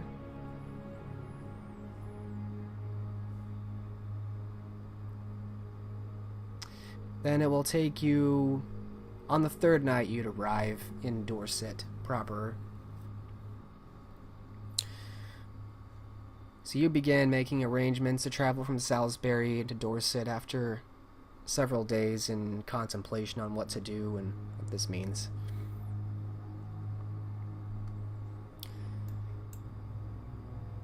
About a week later, you are waking up in the carriage that you've been traveling in. You've paid this man to take you, and he was respectful enough to not bother you during the day. And so you find on this evening that you seem to have been parked. The carriage itself kind of unloaded from the horses and set off beside the stables, which you are familiar with. And stepping out of the carriage, you see you've returned to Dorset.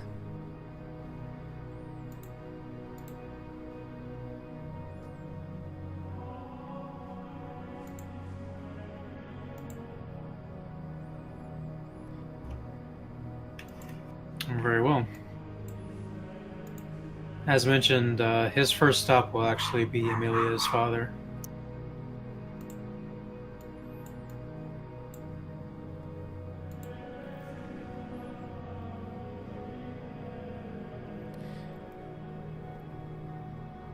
When you inquire about getting back to Amelia's father, you find that he is indeed still alive, although very sickly and very ill. He's still being tended to by a physician who visits him at least once a week.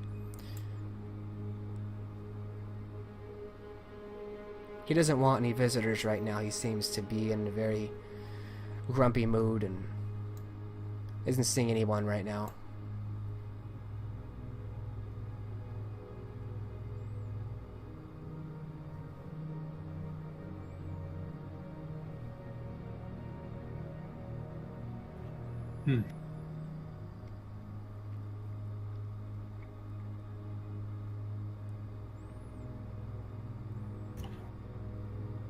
So he's just rejecting any knock at his door. Once you knock, he kind of yells out, "Who is it? I told you I'm not selling my home." You kind of hear this muffled cry from inside.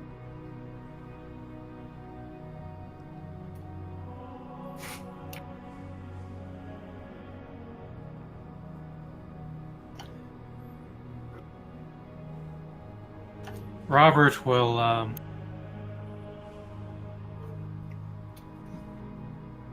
he'll just say that he has news of Amelia, and the man might want to hear this.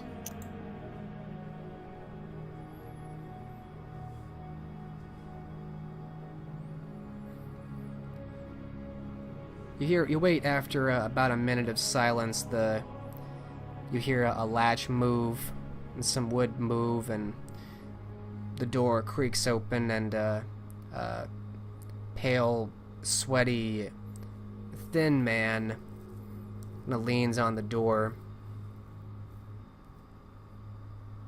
What do you know about my daughter?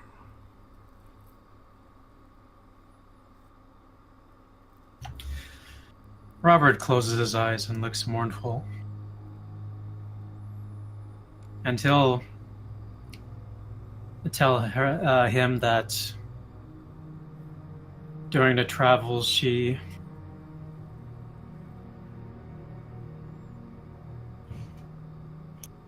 he'll weave a lie about the exact details of how she died, but that she did indeed die. He'll blame it on perhaps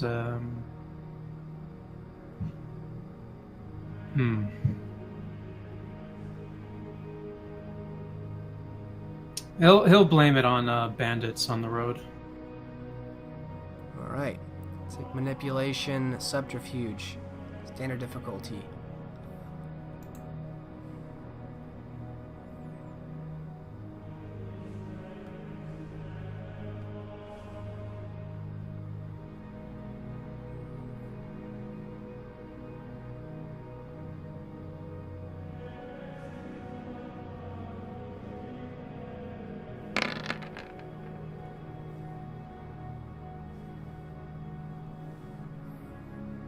You weave a fairly convincing tale of Amelia's travels and an unfortunate run-in with brigands that didn't pan out very well and ended up with her dying in a fairly violent fashion. He seems to lean against the door for support as much perhaps for his frailty as the news, and his eyes go down to the floor.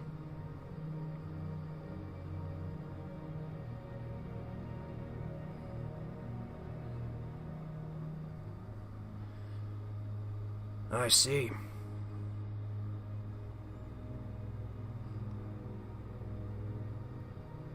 May God have mercy on her soul. Perhaps she'll find some rest now.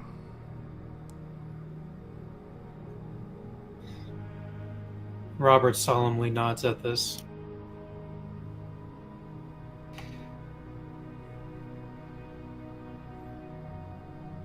With that done, he'll hold his composure and wish the man well.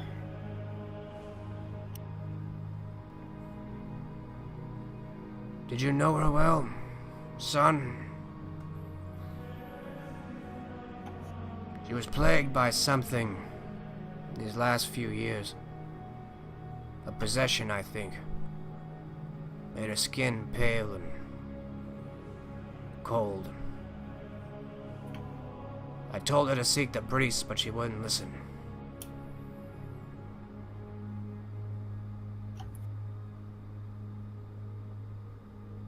I did not know her that well, but she had life to her, I believe. That it was quenched in such a manner is greatly troubling.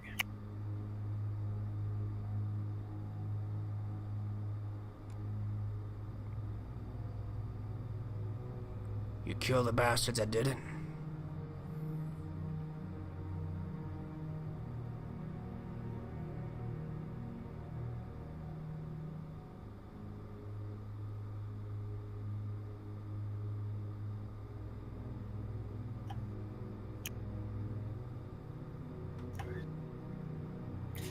To this, Robert shakes his head. I wish that I could say that we did.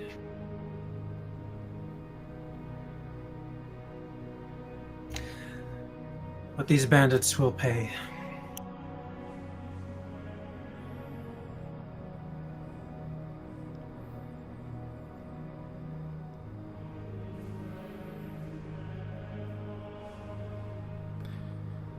No one ever pays in this world, son.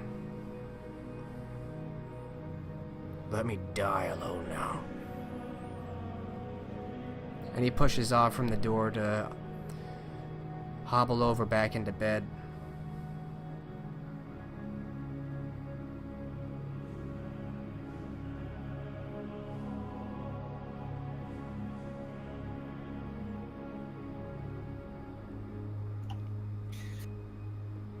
Robert will leave the man in peace.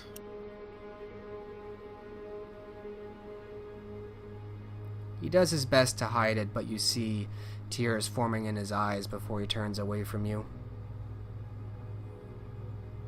And you leave him.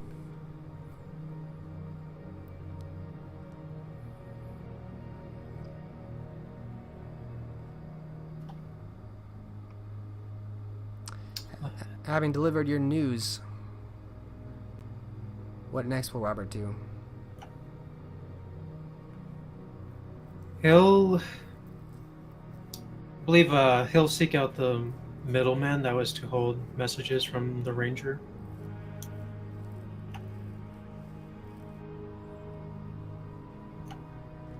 Or hunter, that's it, yep. Okay. Look over some of my notes.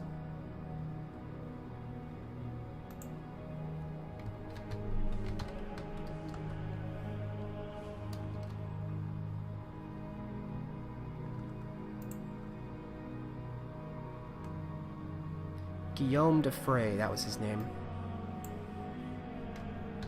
The name of the hunter, at least.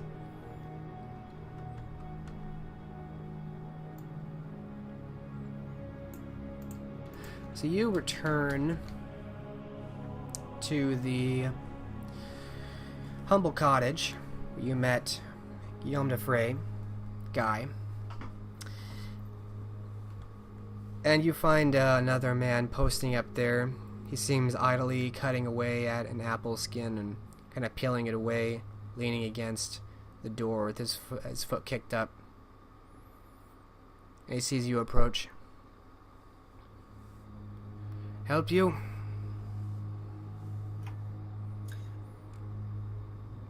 Yes, have you heard any news from the man who lives here?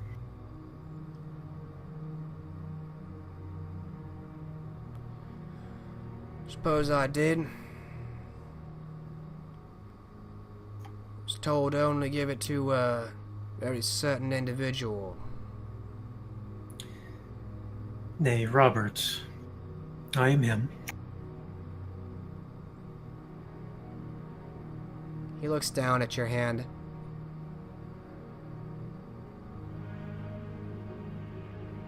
Looks like the ring I was told about. Aye. I heard word from Guy. Sent me a message about a fortnight back. He's been tracking some group, sounds like you sent him on. Yes. He nods, putting his foot down and stabbing the knife into a nearby kind of wooden box. Aye. It's been slow going. Apparently they only travel at night. And he reaches into his jacket pocket to pull out some crumpled notes, opening them up and blinking a few times. You're lucky I can read these, mate.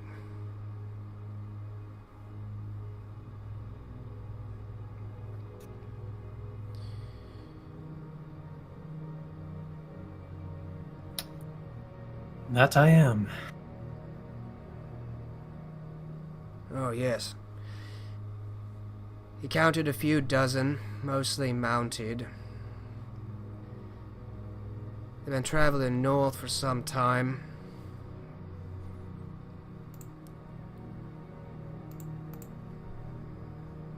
Made it about as far as Lancashire looks to be. Then he had to stop. Seems they had some scouts who were watching him. That's the most recent letter I got about a fortnight ago. Lancashire.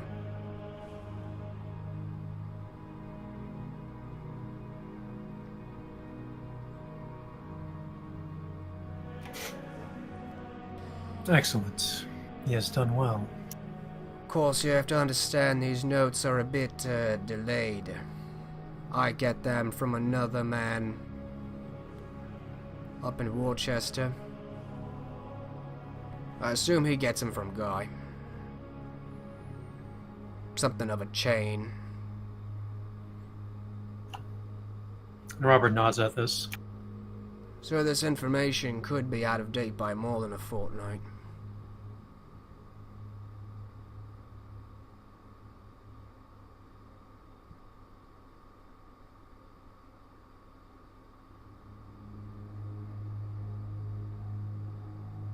And he kind of holds out his hand expectantly.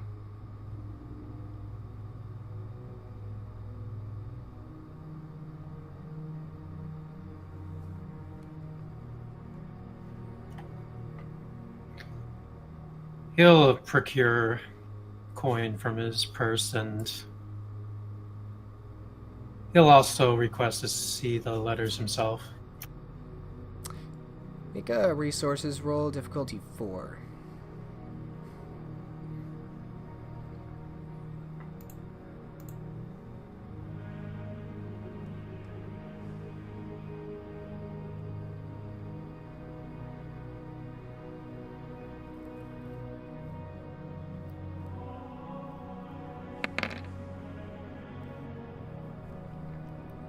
You find after the caravan, or rather the carriage down here, you're a little short on coin, but you find enough that you think you can appease this man.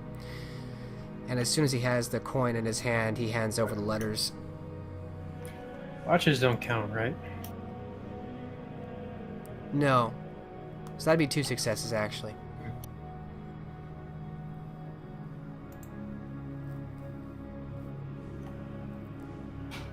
Okay, same thing you said?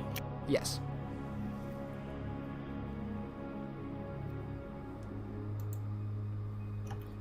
Robert will go over the notes if they're handed over and see that all checks out, see if there's anything the man missed in detailing. He misses a few details of descriptions of individuals. Mostly they don't make any difference to you. Although one man, by description, it's kind of like a collection of journal entries that are very brief. Only a couple sentences and then a new date and a couple sentences. And one of these individuals described as tall and with long wild hair, and he wields this axe. It sounds very much like the man you came across, Jack Timbers.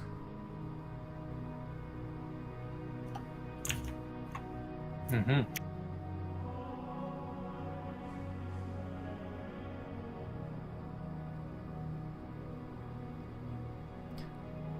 Otherwise, it's mostly as he describes, and you see the most recent letter is dated several weeks ago, and it reports him having to ride hard south when he realizes he's being chased, and strangely enough by men who seem to run almost as quickly as his horse rides, and so he had to ride for miles to lose them.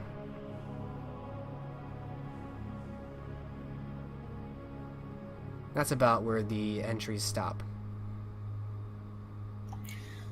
And their last known location was Lancaster. In Lancashire, and more specifically...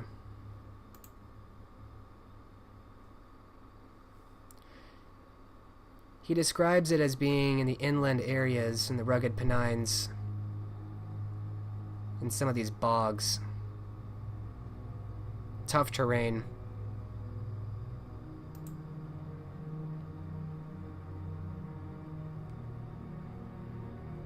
You recognize this as being close to the border of the county of York, north of the city of Chester. A good ways north.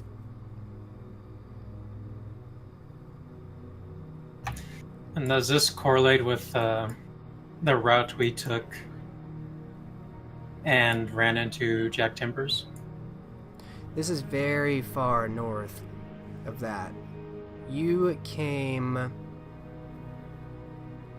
were coming up from Lincoln, or rather west of Lincoln, out to Wiltshire when you ran into Jack Timbers, and that was about a week ago. Well, let's see.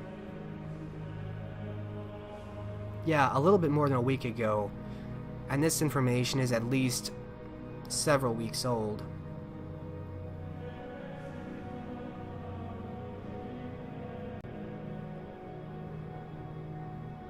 So you think at least since then, Jack Timber and whoever he came with came far south.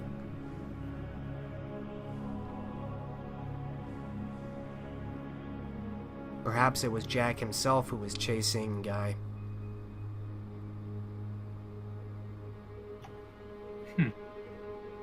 Hard to say. The timeline is very vague to you and the details are very blurry. You're getting this secondhand information from a ranger who contacted a ranger. He'll ask the man if he knows who the more direct contact is so he can get more updated information. He tells you about a hunter in the county of Cheshire, south of the city of Chester. He lives in the woods.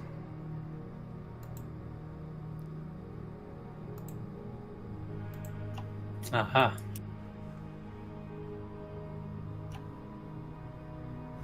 Well, then with that completed, he'll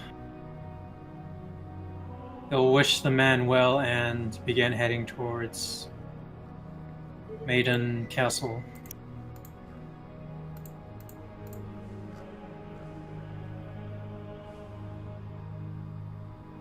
He yells after you, he almost forgot. The hunter's name is Lucas Young.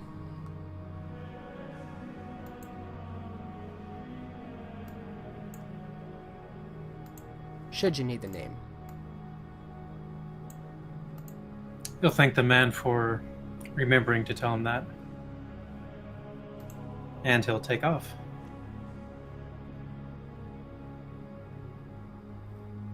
All right.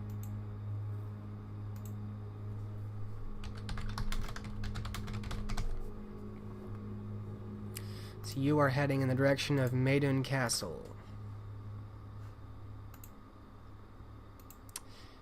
And we will end the scene there as you depart from Dorset. We will change scenes, going back to Cormac, Elenid, and Judith. Excuse me.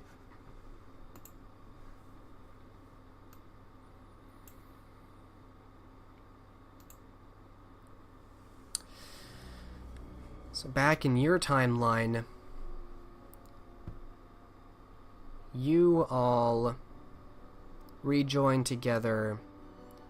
You had been going for a walk up and down in the city to get a better feel for it, and then returned to stay the coming day. The day comes and goes, and you all arise, take a blood point off, and in time, you all find each other in the upstairs hall of this inn in Chester. And again, you have some time to yourself to decide what your next steps are. after your most recent discussion with Kinwolf.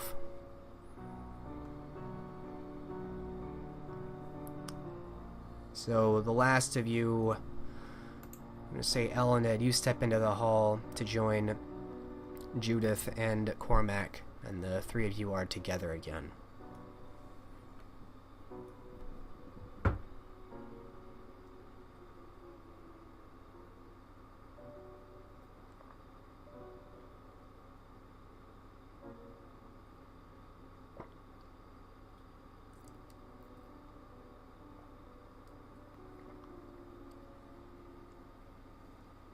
The scene is yours.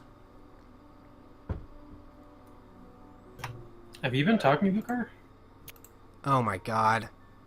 Ugh. Yeah, you're muted? muted this whole time. How long was I muted?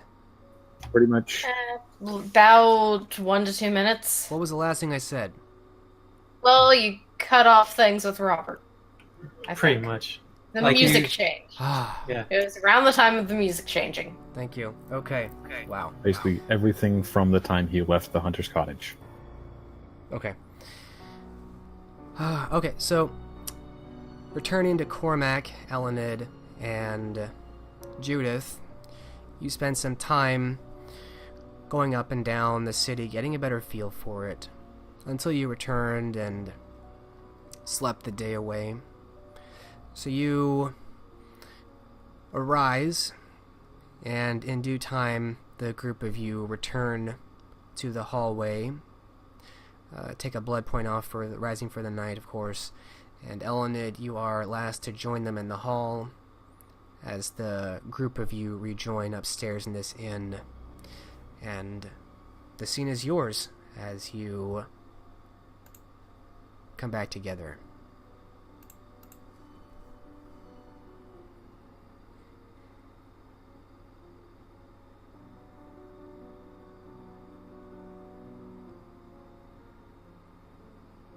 You guys hear me? Yes. Yes, we can.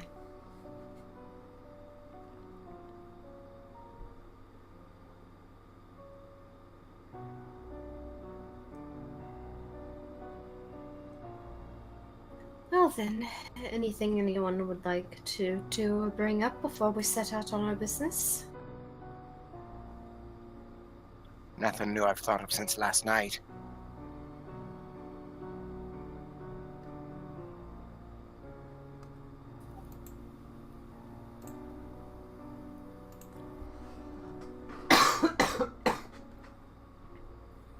How populated is the tavern at the moment?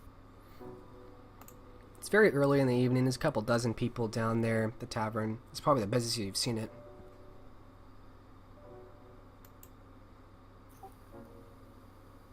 I, for one, would like to see this prince well fed.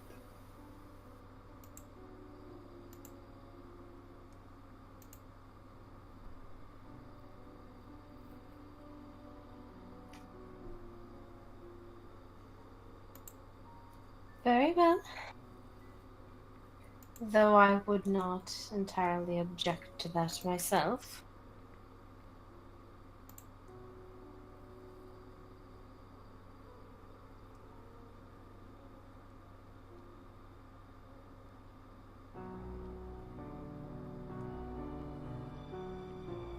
Cormac shrugs. While I'm far from starving, I wouldn't turn down a chance to eat. One never can tell just when needs might arise.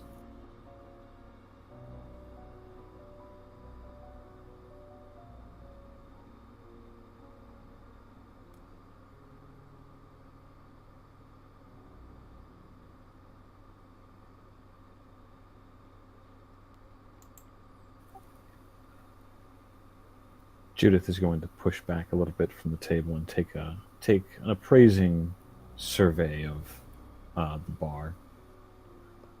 See if she can't pick out a prime target.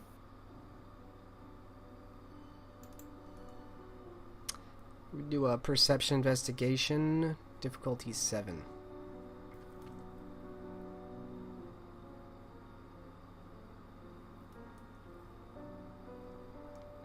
You find a couple people you think are right up your alley.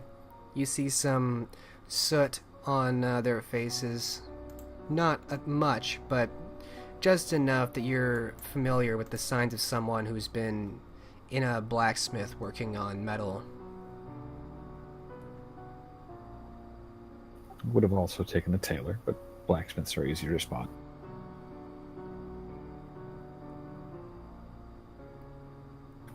And she'll rise and go to approach him. Them.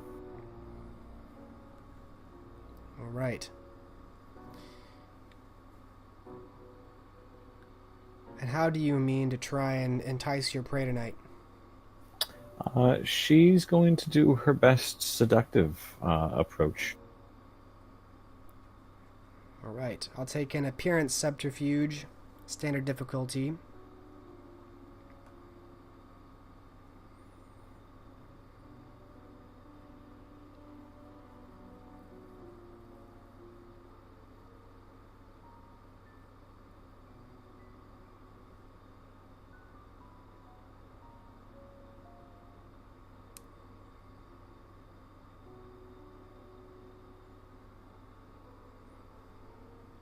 Oh, you're wildly successful in getting these men to pitch into you and not their drinks.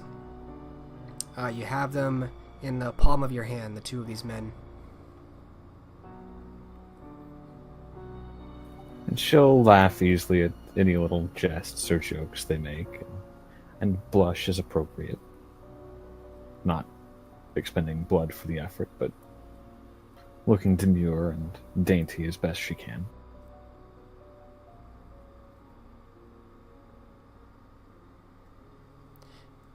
Yeah, at your leisure, you could lead one or both away into a corner or outside. You can feed at your leisure with these men.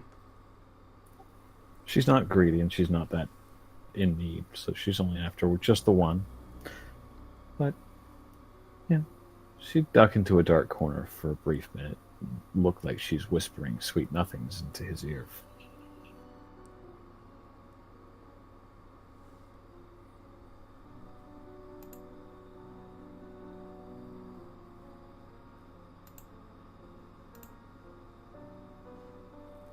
All right. And Cormac, how are you hunting?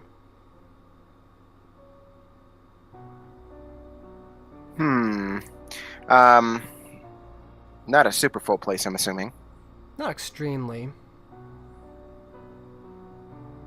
Any of the party goers, so to speak, spilling out onto the street? Definitely. That's where he'll go then. He'll try to find somebody out there who's drunk under the pretense of helping them stumble their way home. All right. Do you actually intend to help them, or is this just to get them away? Oh, he'll help them. Well, he helps himself. I will take a charisma empathy from you, standard difficulty.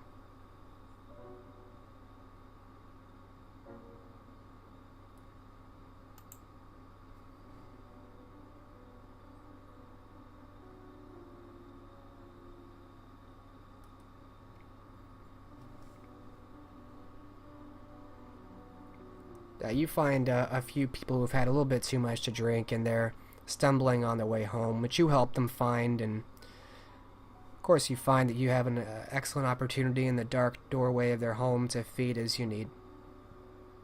And he shall do. 2 from each. Alright. Easily enough. And Elenid.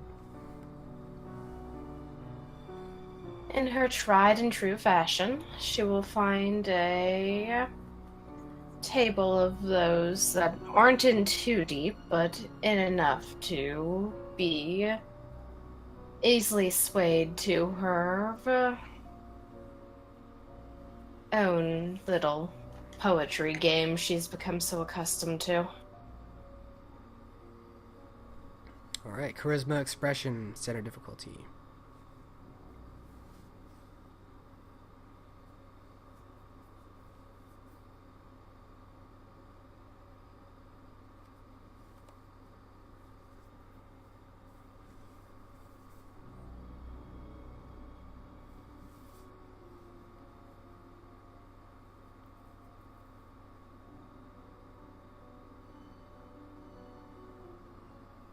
Oh. Darn.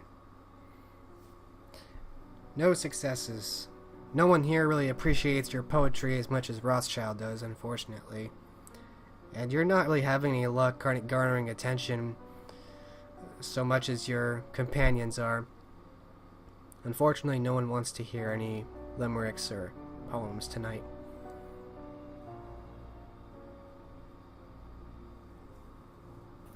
Can Judith invite her young lady friend over and introduce her to the swarthy fellows that she's been chatting up?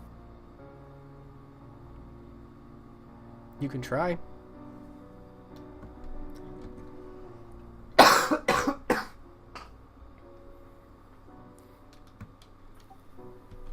Seeing that Ellenid's kind of striking out, Judith will beckon her over and introduce her to the smithy workers.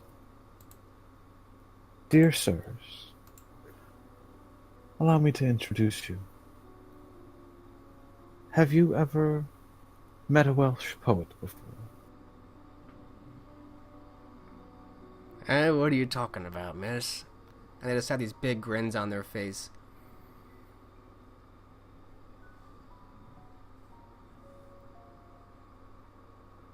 And she'll gesture to Ellenid. I don't know that her kiss is quite as deep as mine, but she does put on a good show. And they turn slowly around to appraise Ellenid.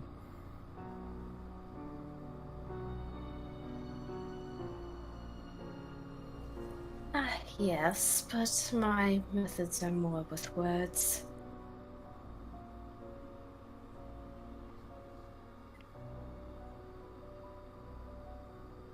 I think she may have misjudged her audience just a tad. It happens from time to time. I mean, one can't always be, well, talked about in all places they go. Well, let's hear what you have to say. Alright, increased difficulty for this since it's second roll, or? Actually, it's going to be difficulty 4 since they're already very much in a good mood from Judith working them up. And now they see there's another lady here. But actually, I'm going to have you do appearance expression.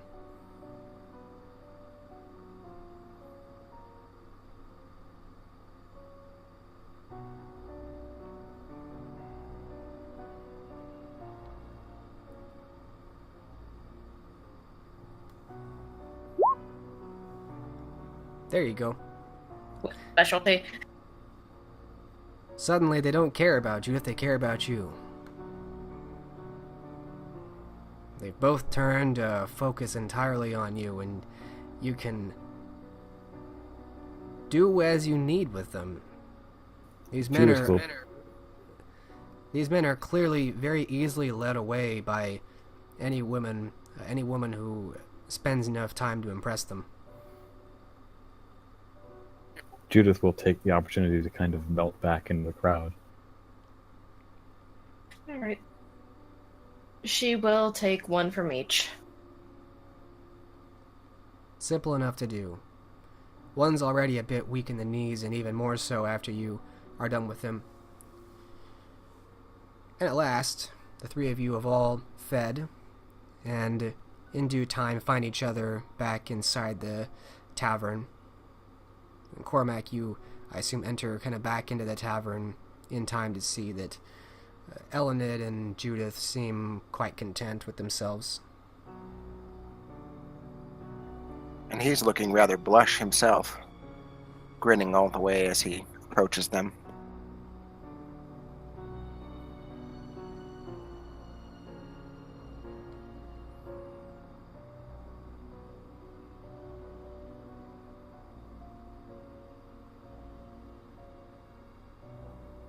Sorry to break up your little party, but we have business to attend to. Not at all. You'd have been rather impressed. Ellen had even managed to raise a few spirits, as it were. Not a girl.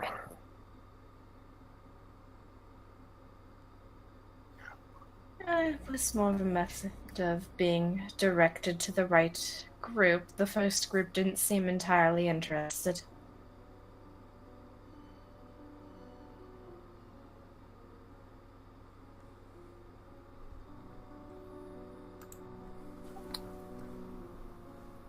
Now that we've sampled the local flavor, I think we might present me.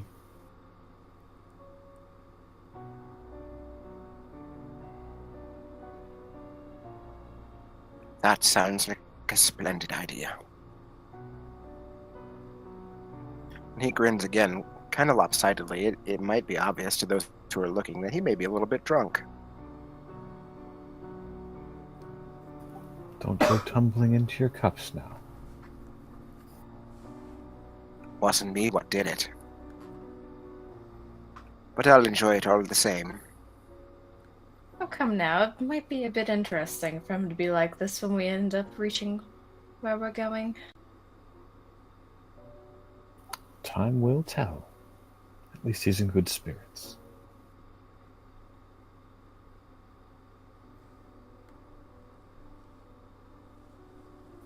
Judith, more by way of stabilizing the staggering, is going to take Cormac's arm again. I think like this I'm much less likely to say something I regret, given my relationship with you-know-whom. I'd had the same thought. And she'll pat his hand.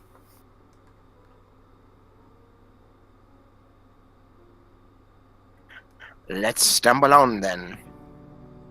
Then he'll actually begin singing a somewhat bawdy tune as they make their way out.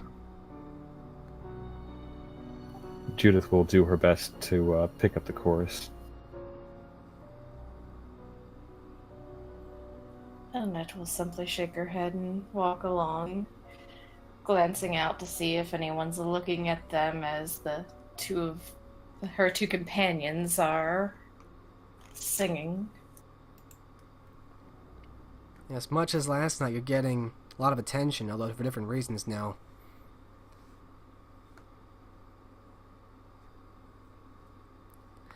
But the group of you make your way through town back to the castle of Chester.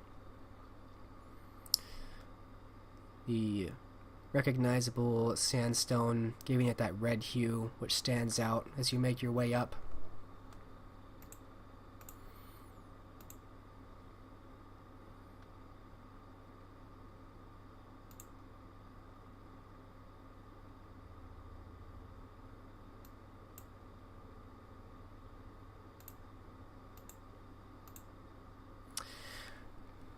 And in time, you're let back in as the guards recognize you, and you're escorted further into the castle.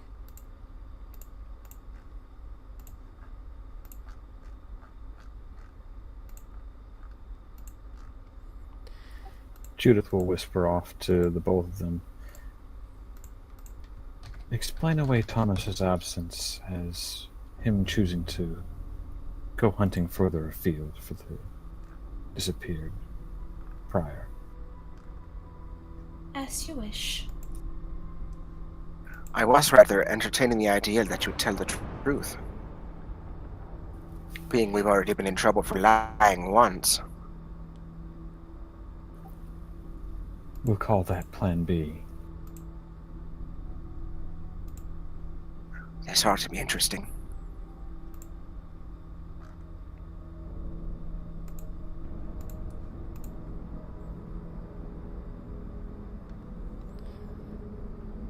Alright.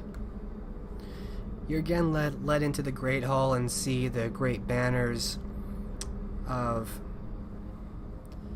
the triplicate lions on red background. It takes some time waiting. Barbaros isn't waiting there when you arrive. But after about an hour, you hear footsteps, and you see Prince Barbaros stepping in, his long black curly hair as wild looking as ever, and followed again by Master Tradian, this comparatively much more close cut and well put together man with the gold chain around him.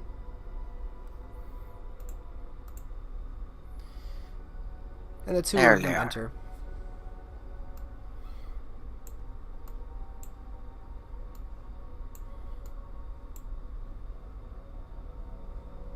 Beauty and the Beast, Cormac. Stage whispers.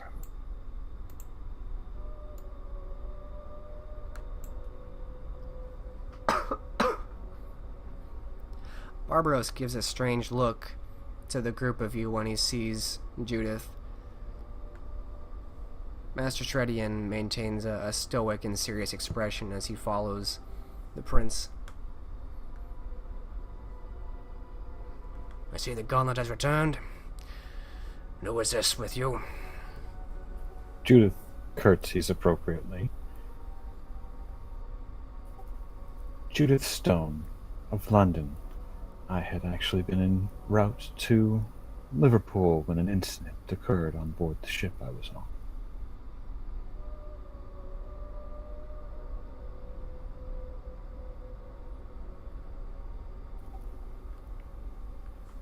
I thought, rather than quit the city in haste, that I would observe the appropriate courtesies and present myself.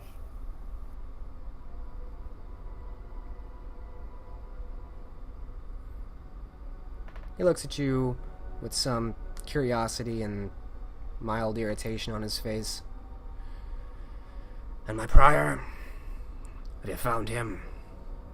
And Judith will demur away as the questions are being asked. Gone, sire. And he'll let out the maid speak. Unfortunately not. However, that is the reason why Thomas is not here. He has chosen to search further for him.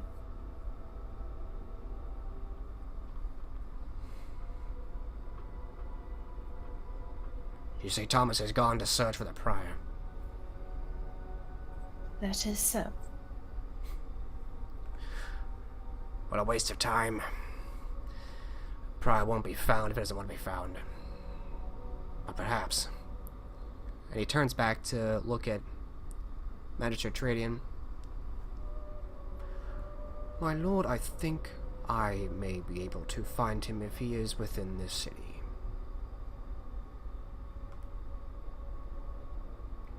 He nods a few times, and then looks over to the group of you.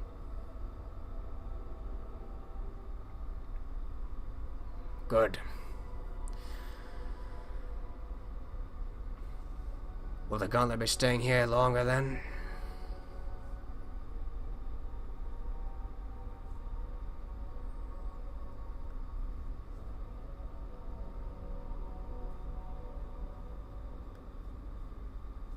Only as long as you'll have us, sire. We don't want to overstay our welcome.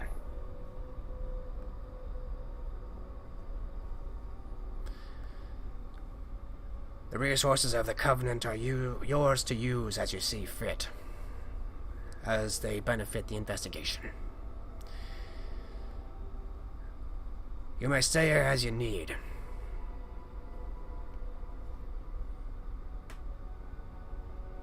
And if I may be so bold, sire, your Magister seems a rather resourceful fellow, with quite a few tricks up his sleeve. Perhaps we might have some time to speak with him as well. And he'll look over to Magister. The Magister.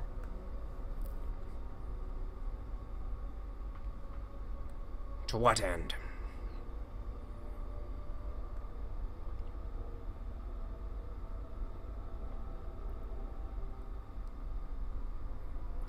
Perhaps he can use his skills to answer a few nagging questions we still have.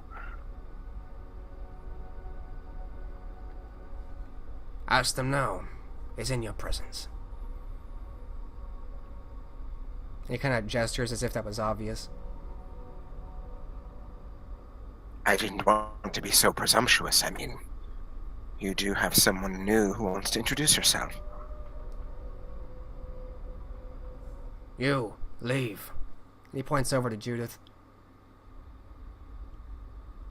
She'll curtsy again. If I may be so bold before I depart you, I have had some dealings with the sewer rats before.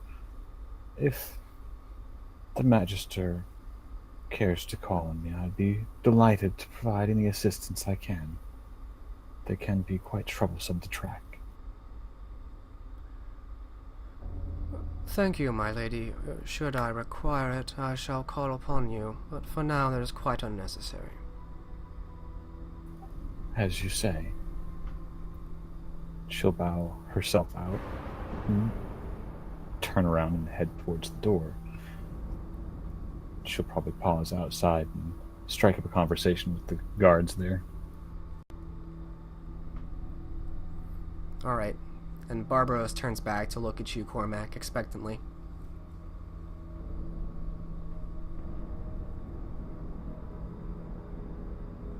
That was quite abrupt, he says, trying to put on an apologetic smile.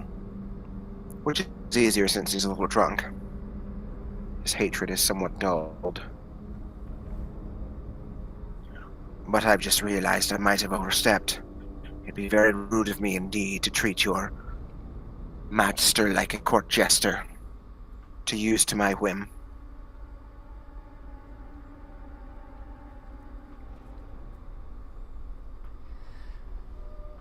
Nonsense. Speak your questions. If they pertain to this investigation, or hunting down this prior, I would hear them.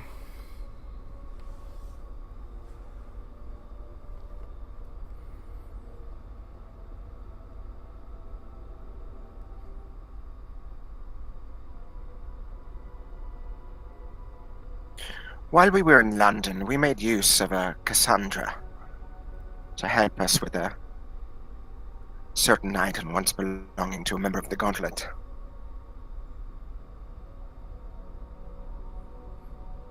While she was helpful, her visions were clouded by her, how can I say this politely, barminess. I was hoping perhaps that you, Magister, might be able to clarify some of the things she saw.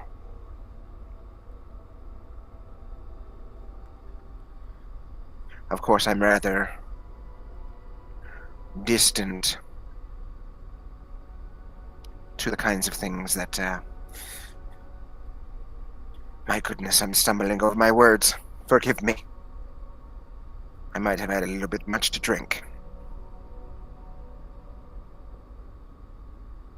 And he looks to Eloned for help in this manner. Yes, she had a vision, and while in contact with the object, and, well, in true Malkavian fashion, some of those details were rather,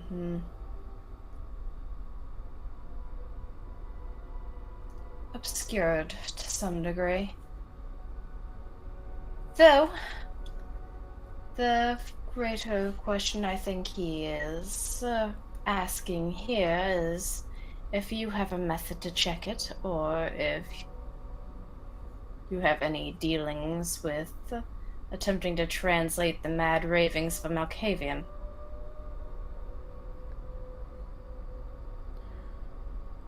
Well, I'm afraid I don't deal in madness. If I were available to sample this item, which you claim has some sympathetic connection, perhaps... Apologies for interrupting, sir, but it used to be the weapon of one of the Gauntlet members. And it was present when he died.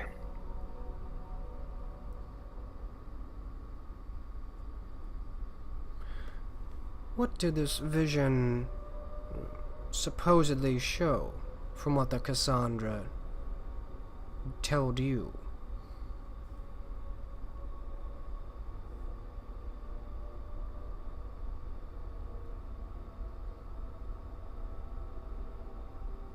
He'll defer to Elenid again, as he was not there.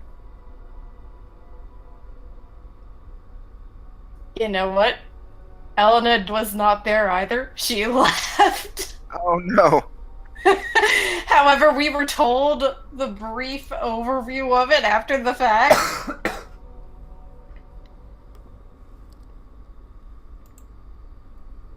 And give me a moment, I am trying to flip through my little notebook to get to that page.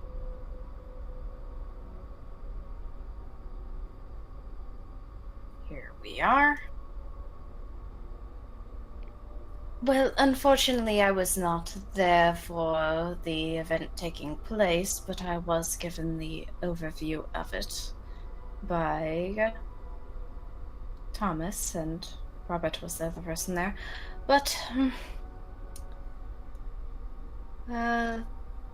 we were told that there was a prior of some sort at the castle before it. Well, was at the castle and ended up bursting into flame, and the frame of the individual was too obscured.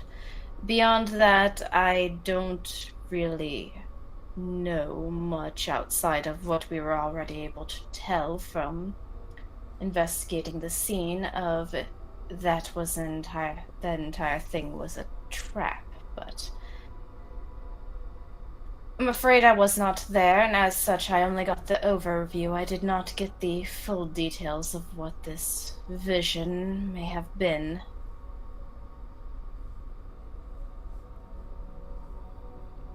I see. Very curious.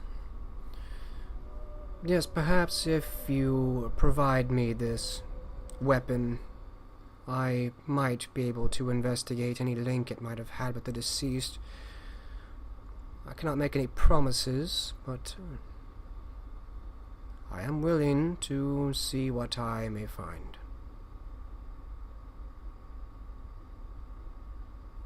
Thank you, sir.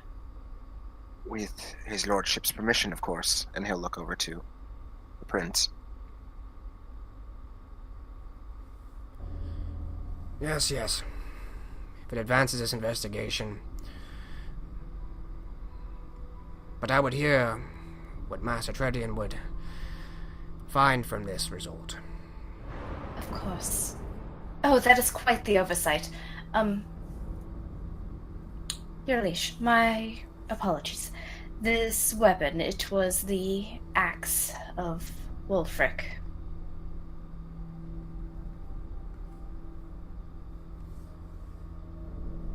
And sorry, go ahead. Go ahead. And in answer to your previous question about how long we plan to stay, we can have this weapon brought from London, but it will take a few weeks.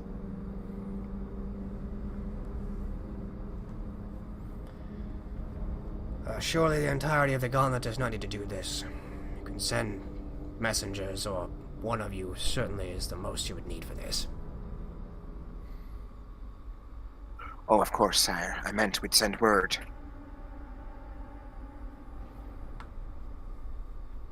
Very well.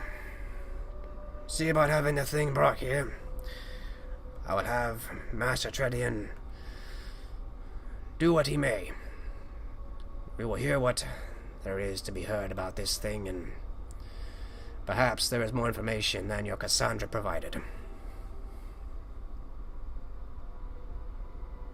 In the meanwhile, I expect the rest of you to be following whatever otherly you might. Of course.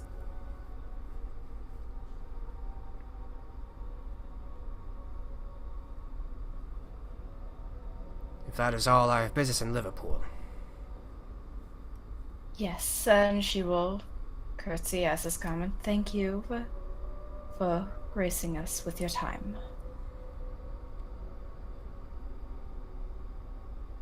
Yes, forgive our interruption. He just kind of grumbles and nods and waves a few times, obviously kind of rushed, and he begins walking off again, away from you, very unceremoniously.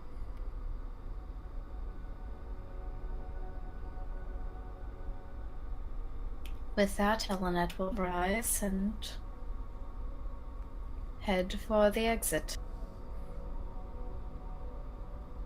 Cormac falls into step beside her, giving her a look that clearly says he would have liked to punch the prince in the face.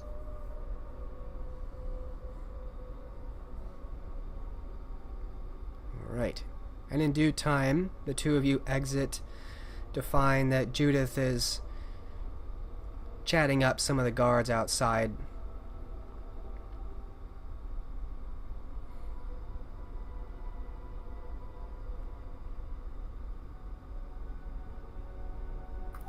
Well, that must have gone fairly well. You both still have your heads.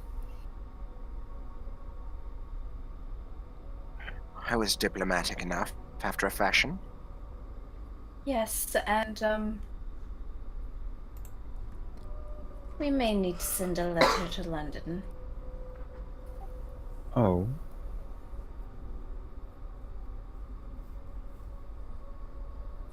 The axe needs to be brought to be looked at. Judith kind of cranes her head a bit.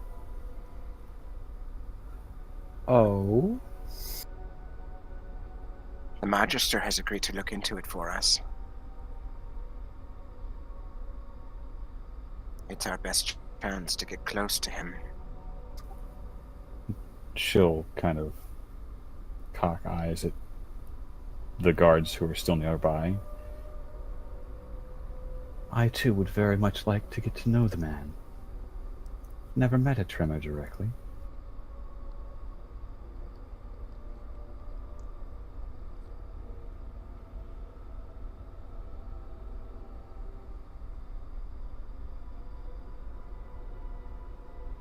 My curiosity is simply boiling out my ears.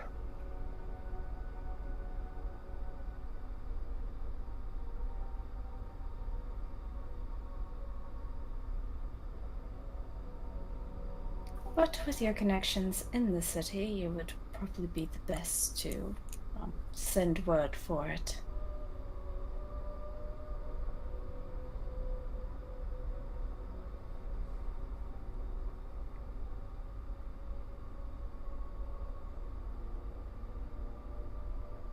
I'm going to operate under the assumption she's referring to Cormac. No, she was referring to your character, since your character said they were from London. I scarcely see what help that can provide when I am here in Chester.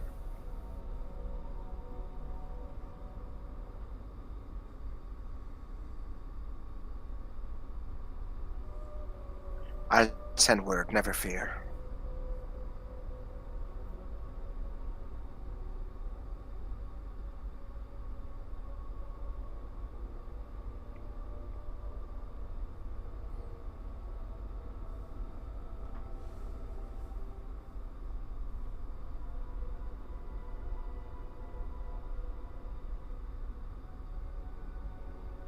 Well, since it seems Thomas is not going to reappear,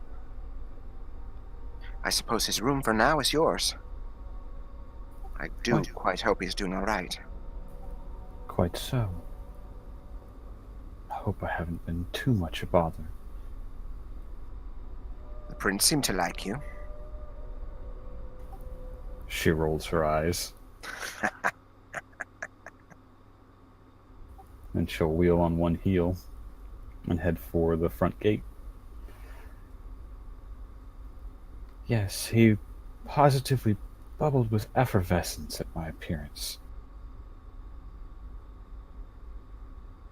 You should see him around people he hates.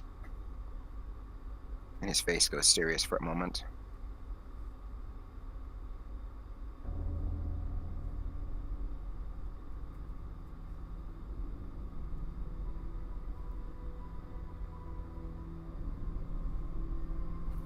Is it early enough in the evening for a messenger to be procured? For the right coin, messengers will ride at night. So yes.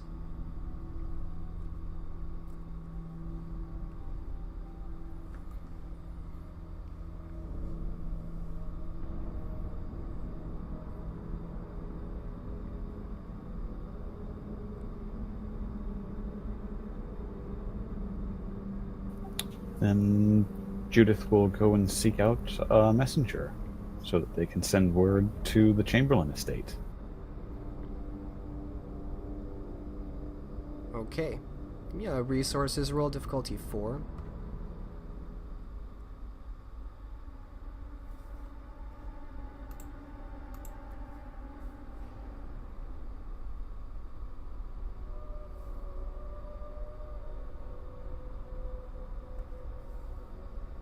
Yeah, you definitely have the coin to send off a messenger to send for some belongings from London to be sent here. Judith is going to have the chest and the axe sent because it feels like we're going to be back in Lincoln in not too very long. It'd be nice to have both of those things. All right. Not a problem.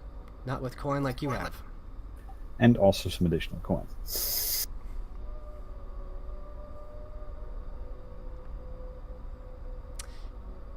It will not... Well, let me look at that map before I give the wrong information. So from Chester to London...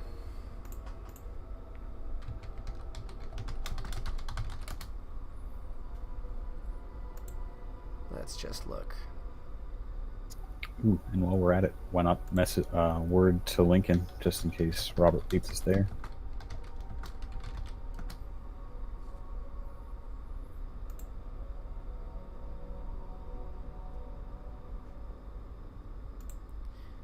So first we have the trip from Chester to London, close to 200 miles, but since you're paying riders, and these riders, these messengers, are riding at night and they have extra horses at each stop, so it's not just one messenger, it's messenger to messenger along kind of this collection of stops along major cities and towns. So they can go a lot farther, a lot faster, and the message can travel a lot farther and a lot faster. So that's going to be more like 60 miles a day. So this message can reach in about 3 days. So that won't take very long. The carriage to make the trip back 180 miles, closer to 200, because they're going to have not the same road I'm looking at. Actually, they're going to have to curve around like you guys had to curve around from Lincoln. So it'll take probably closer to 200 miles. So 3 days for the messenger, and then let's see, 10,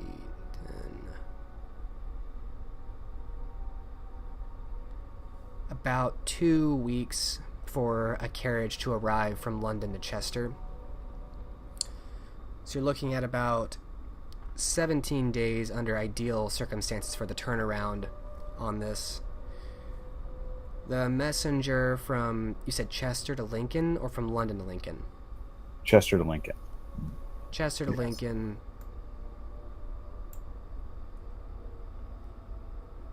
That's only about, well, actually, no, you have to go around again.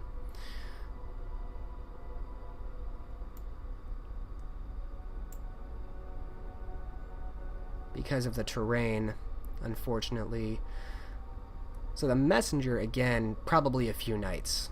A few days and nights, that is, of riding. And spare horses with horse exchange regularly. So the message, both messages will reach in about 3 days. And the carriage, assuming nothing goes wrong, will be here in about 2.5 weeks. That's what you're looking at.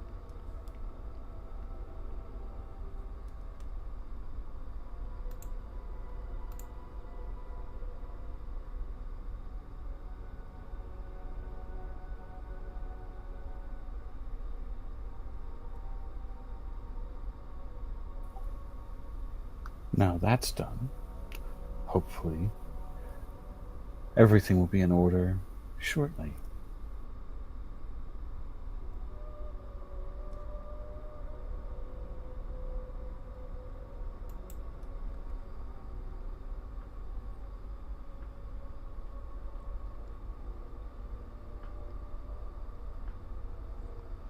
Alright, what does this group mean to do in the meantime? Cormac will actually ask them what other pressing matters do we have to attend to while we wait.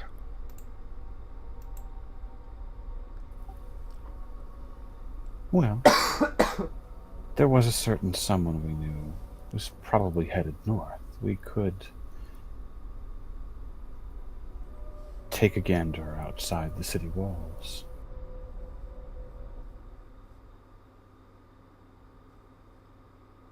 That sounds like a splendid idea. I'd love to stretch my legs a bit.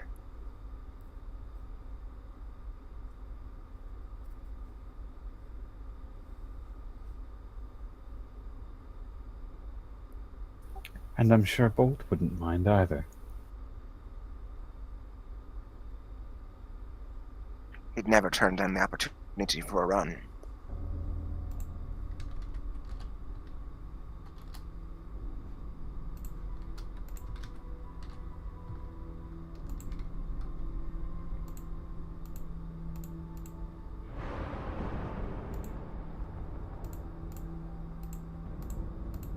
Yes, it certainly beats sitting around for 2 weeks. And if someone happens to ask why, we can simply explain That the horse is getting exercise. Given his level of paranoia, I don't know that our host would mind having a few extra outriders.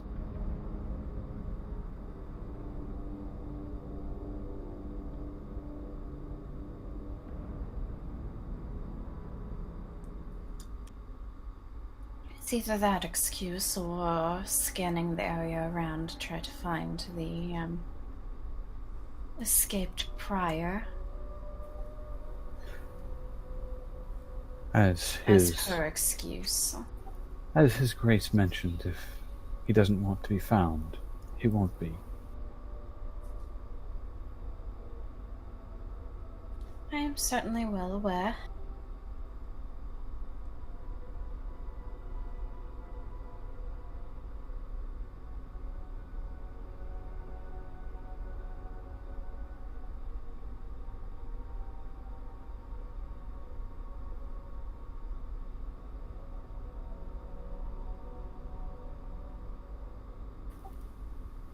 If you'd rather, I did still have business in Liverpool. I can be about it and leave you to your work.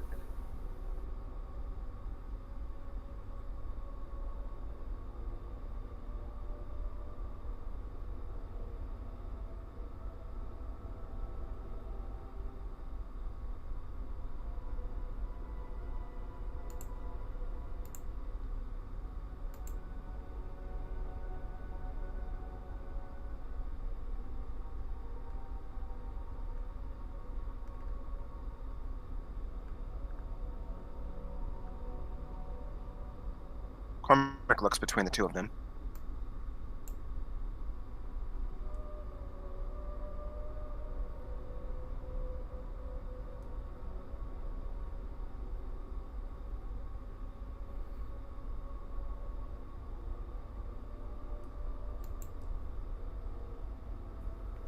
Whatever you decide, I support you. You'll certainly get a lot more done. In Liverpool, I mean.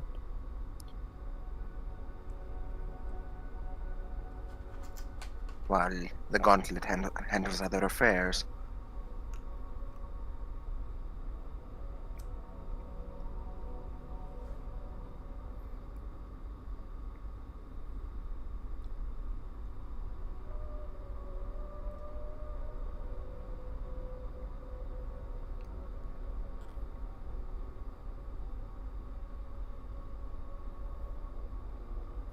If you intend to go to continue your business, I certainly won't stop you.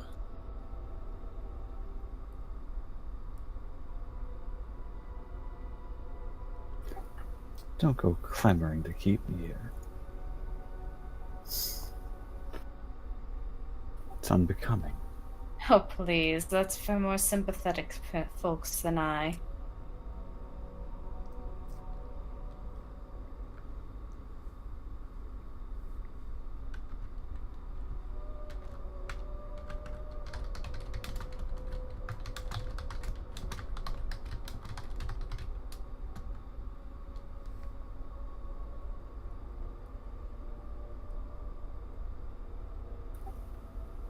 She'll shrug a bit. It has been a pleasure.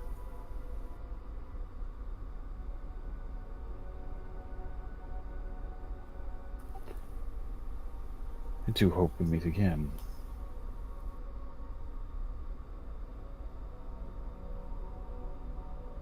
It's a small world, Judith Stone. I'm certain we will.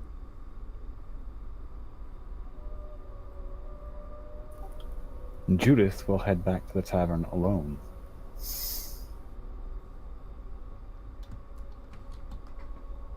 All right. So you go back to the tavern, leaving Cormac and Elenid together outside of not Salisbury, outside of Chester Castle, alone. What do the two of you mean to do? Why, go and collect Thomas, of course. Wink, wink. Yes, and I will accompany. Perhaps he's come back to the tavern by now. But all the same, Cormac will stroll rather slowly. All right. So you follow after at a slow pace, giving Judith some time to reach there first.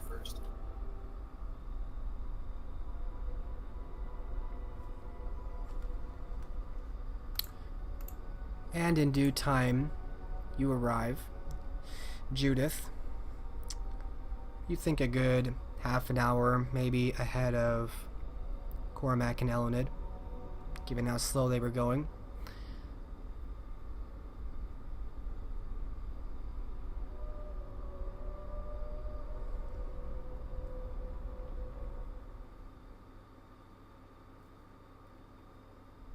What will you do there? Judith is going to set about remaking her beard. Okay. I'm debating if this should have a crafts roll since it never has before. I would suggest performance. I'm gonna skip the roll since you've been doing this all of your life and all of your unlife that it's trivial now. Maybe if it was like you had to make it in a certain amount of time I would, but since you have time allotted to you, I won't have you roll. So given enough time, you put together a wheat paste again that you think has sufficed as a night's past. You feel confident in your own craft and crafts work, at least in this very niche domain.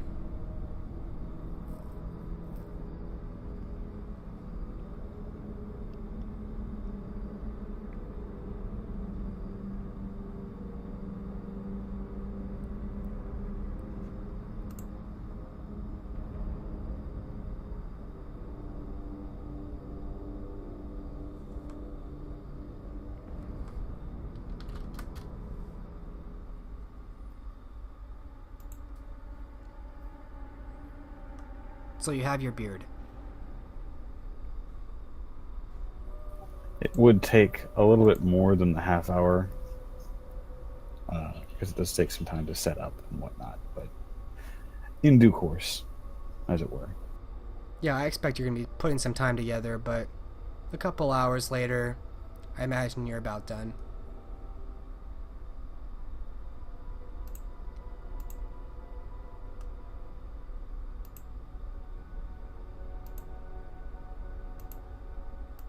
and Thomas would then descend the stairs.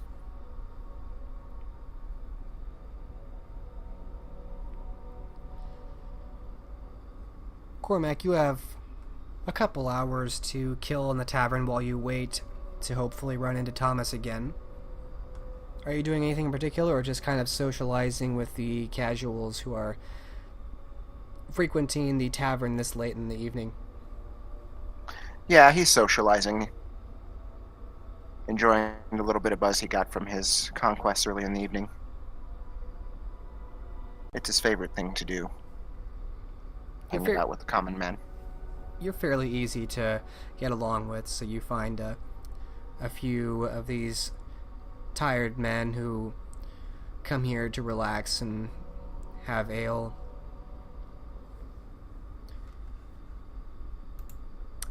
And eventually, you see that Thomas has come back downstairs. Eleanor is still upstairs, you suspect.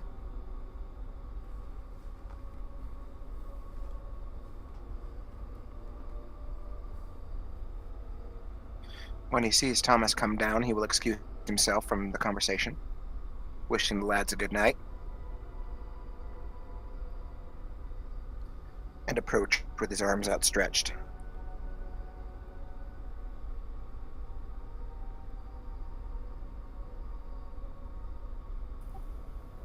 Thomas looks a little confused, but also extends his arms. He doesn't look like he's going in for a hug or anything. It's a form of greeting. Ah, very confused then. So you did make it back. Good. Any news? Nothing I don't imagine you haven't already heard. Unfortunate. Well, then I guess our friend truly is gone.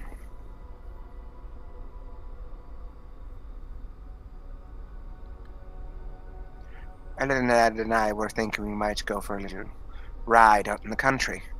Interested? Why, of course. I thought you might be. I'll have to procure my own horse. I don't see us riding double on Bolt.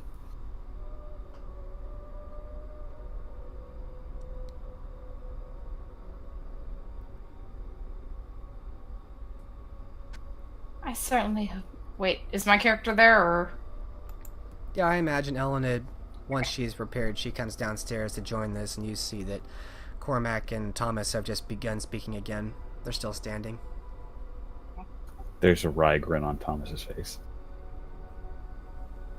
At the mention of horses as she's approaching, she just looks at them. I certainly hope the two of you are better at manning animals than I am.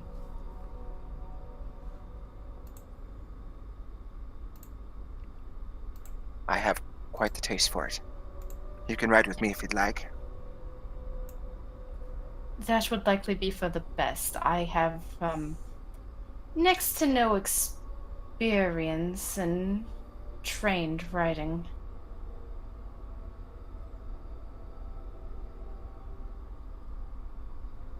Maybe I'll show you what Bolt can do. Have you ever jumped a gorge before? And he'll grin at her. No, and it sounds a bit suicidal. That's why it's so fun. Thankfully, there didn't appear to be very many gorges nearby.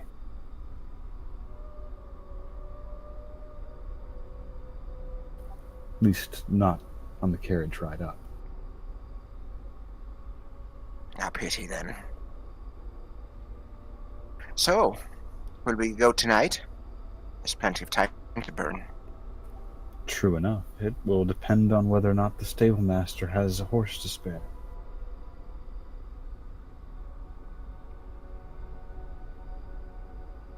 This time, let's try not to get any stable boys. Well, you know. I did intend to return the horses.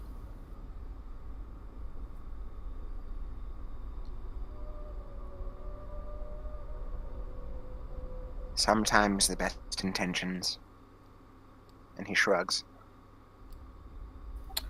Pave the road to hell.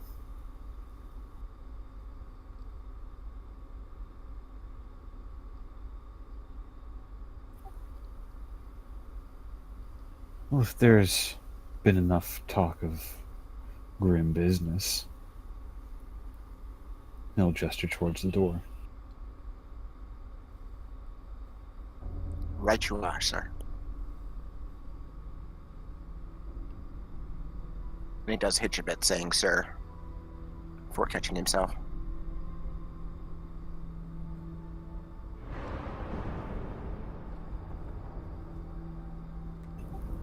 Don't sir me.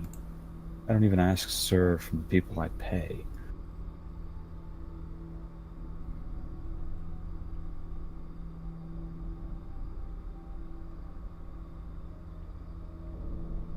All right then, Thomas.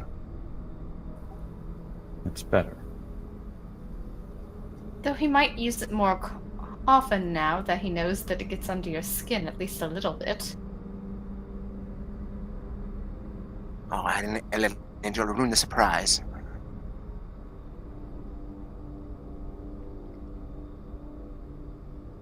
It's not really a surprise when it's bright as day.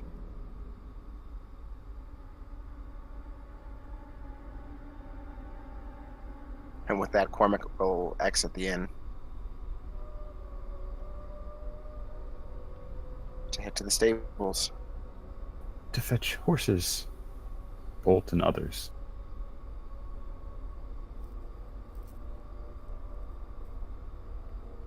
Do you mean to buy a horse? Rent? If that's a thing. I'm gonna say no. You can buy horses, or you can pay carriers to send messages.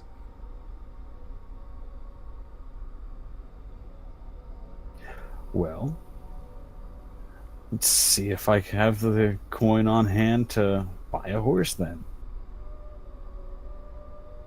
Certainly, if you had access to all your funds, it wouldn't be a question. Right. In this case, we'll have you roll resources difficulty 6. Horse is fairly expensive, even a mundane one.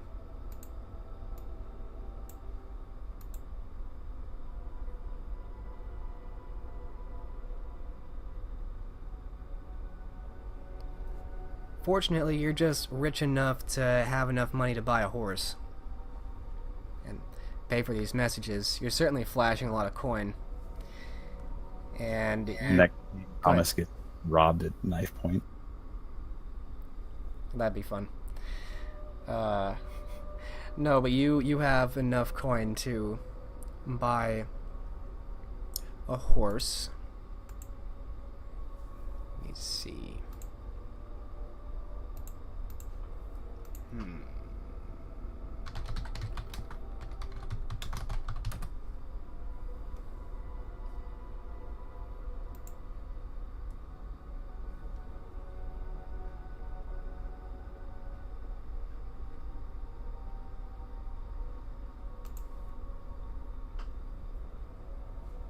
We'll come back to the horse type.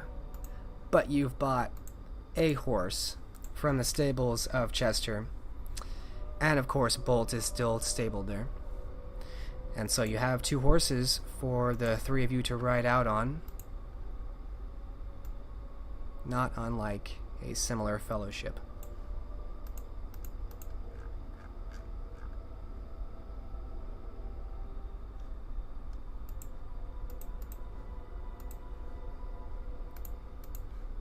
Where are you all going on your new horses? Thomas had thought to ride out into the periphery around Chester, just scouting mostly. Okay. Absolutely. Elened's a bit reluctant to get near the horses. And Cormac will actually take her through a few pointers. Which side to mount on, what not to do, while he's settling up. It certainly takes some time. You find with this new horse, it's very slow to trust any of you getting near it. There seems to be some innate knowledge of this creature, of what you are. Luckily, you're not pressed for time, and Cormac, being very experienced with horses, is very useful in calming this creature down to the point that Thomas can ride it. And you think without him it would take much longer to get this thing usable. But in short order, you have both horses ready to move out and ride out on.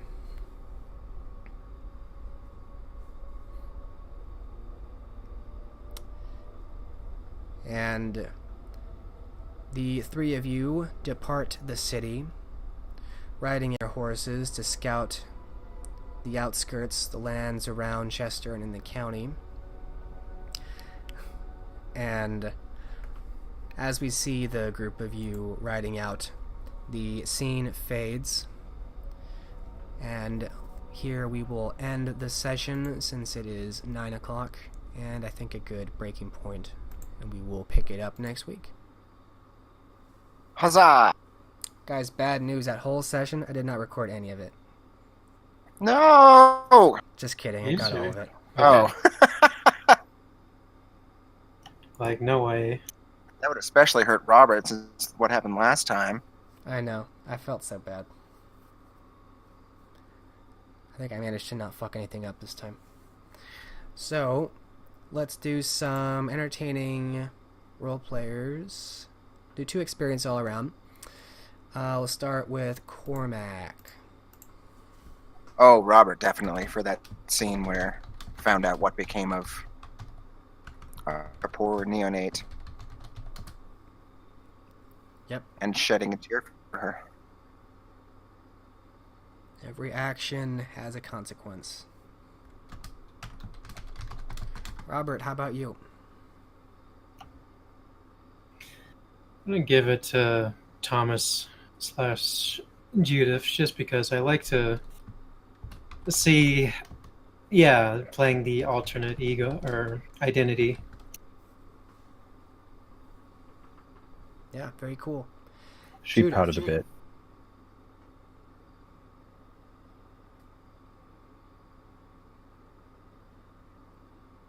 What about She was Judith? Judith was very sad to go.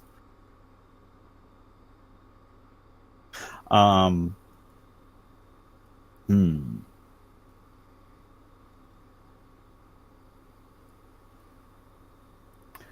feel like probably Robert, just because he did get a lot of screen time and there was some very emotional moments taking place there and very character buildy.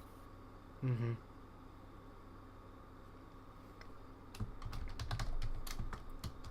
Definitely. And Eloned. For much the same reasons, Robert, because his character development and complete belief that she would make it through it only to be utterly crushed. Yeah. Yep. I wanted to give Robert a little bit more time since he didn't have a lot of screen time last time in the last game, and I also nixed the entire scene he had with Jack Timber, which I was upset about because I was super excited about bringing back Jack Timber. But whatever. So, 2 experience all around. He'll be back, don't worry. I Yeah, have he faith. will. I feel like we're going to find him when we're writing out. I can't say he will or won't. So definitely will. Got it. Alright. And then everyone dies. You got your new horse, Brago. To hunt some orc. Good game. Great roleplay. Looking forward to next game. Have a good night, and I'll talk to you guys throughout the week. Night. Game and good night.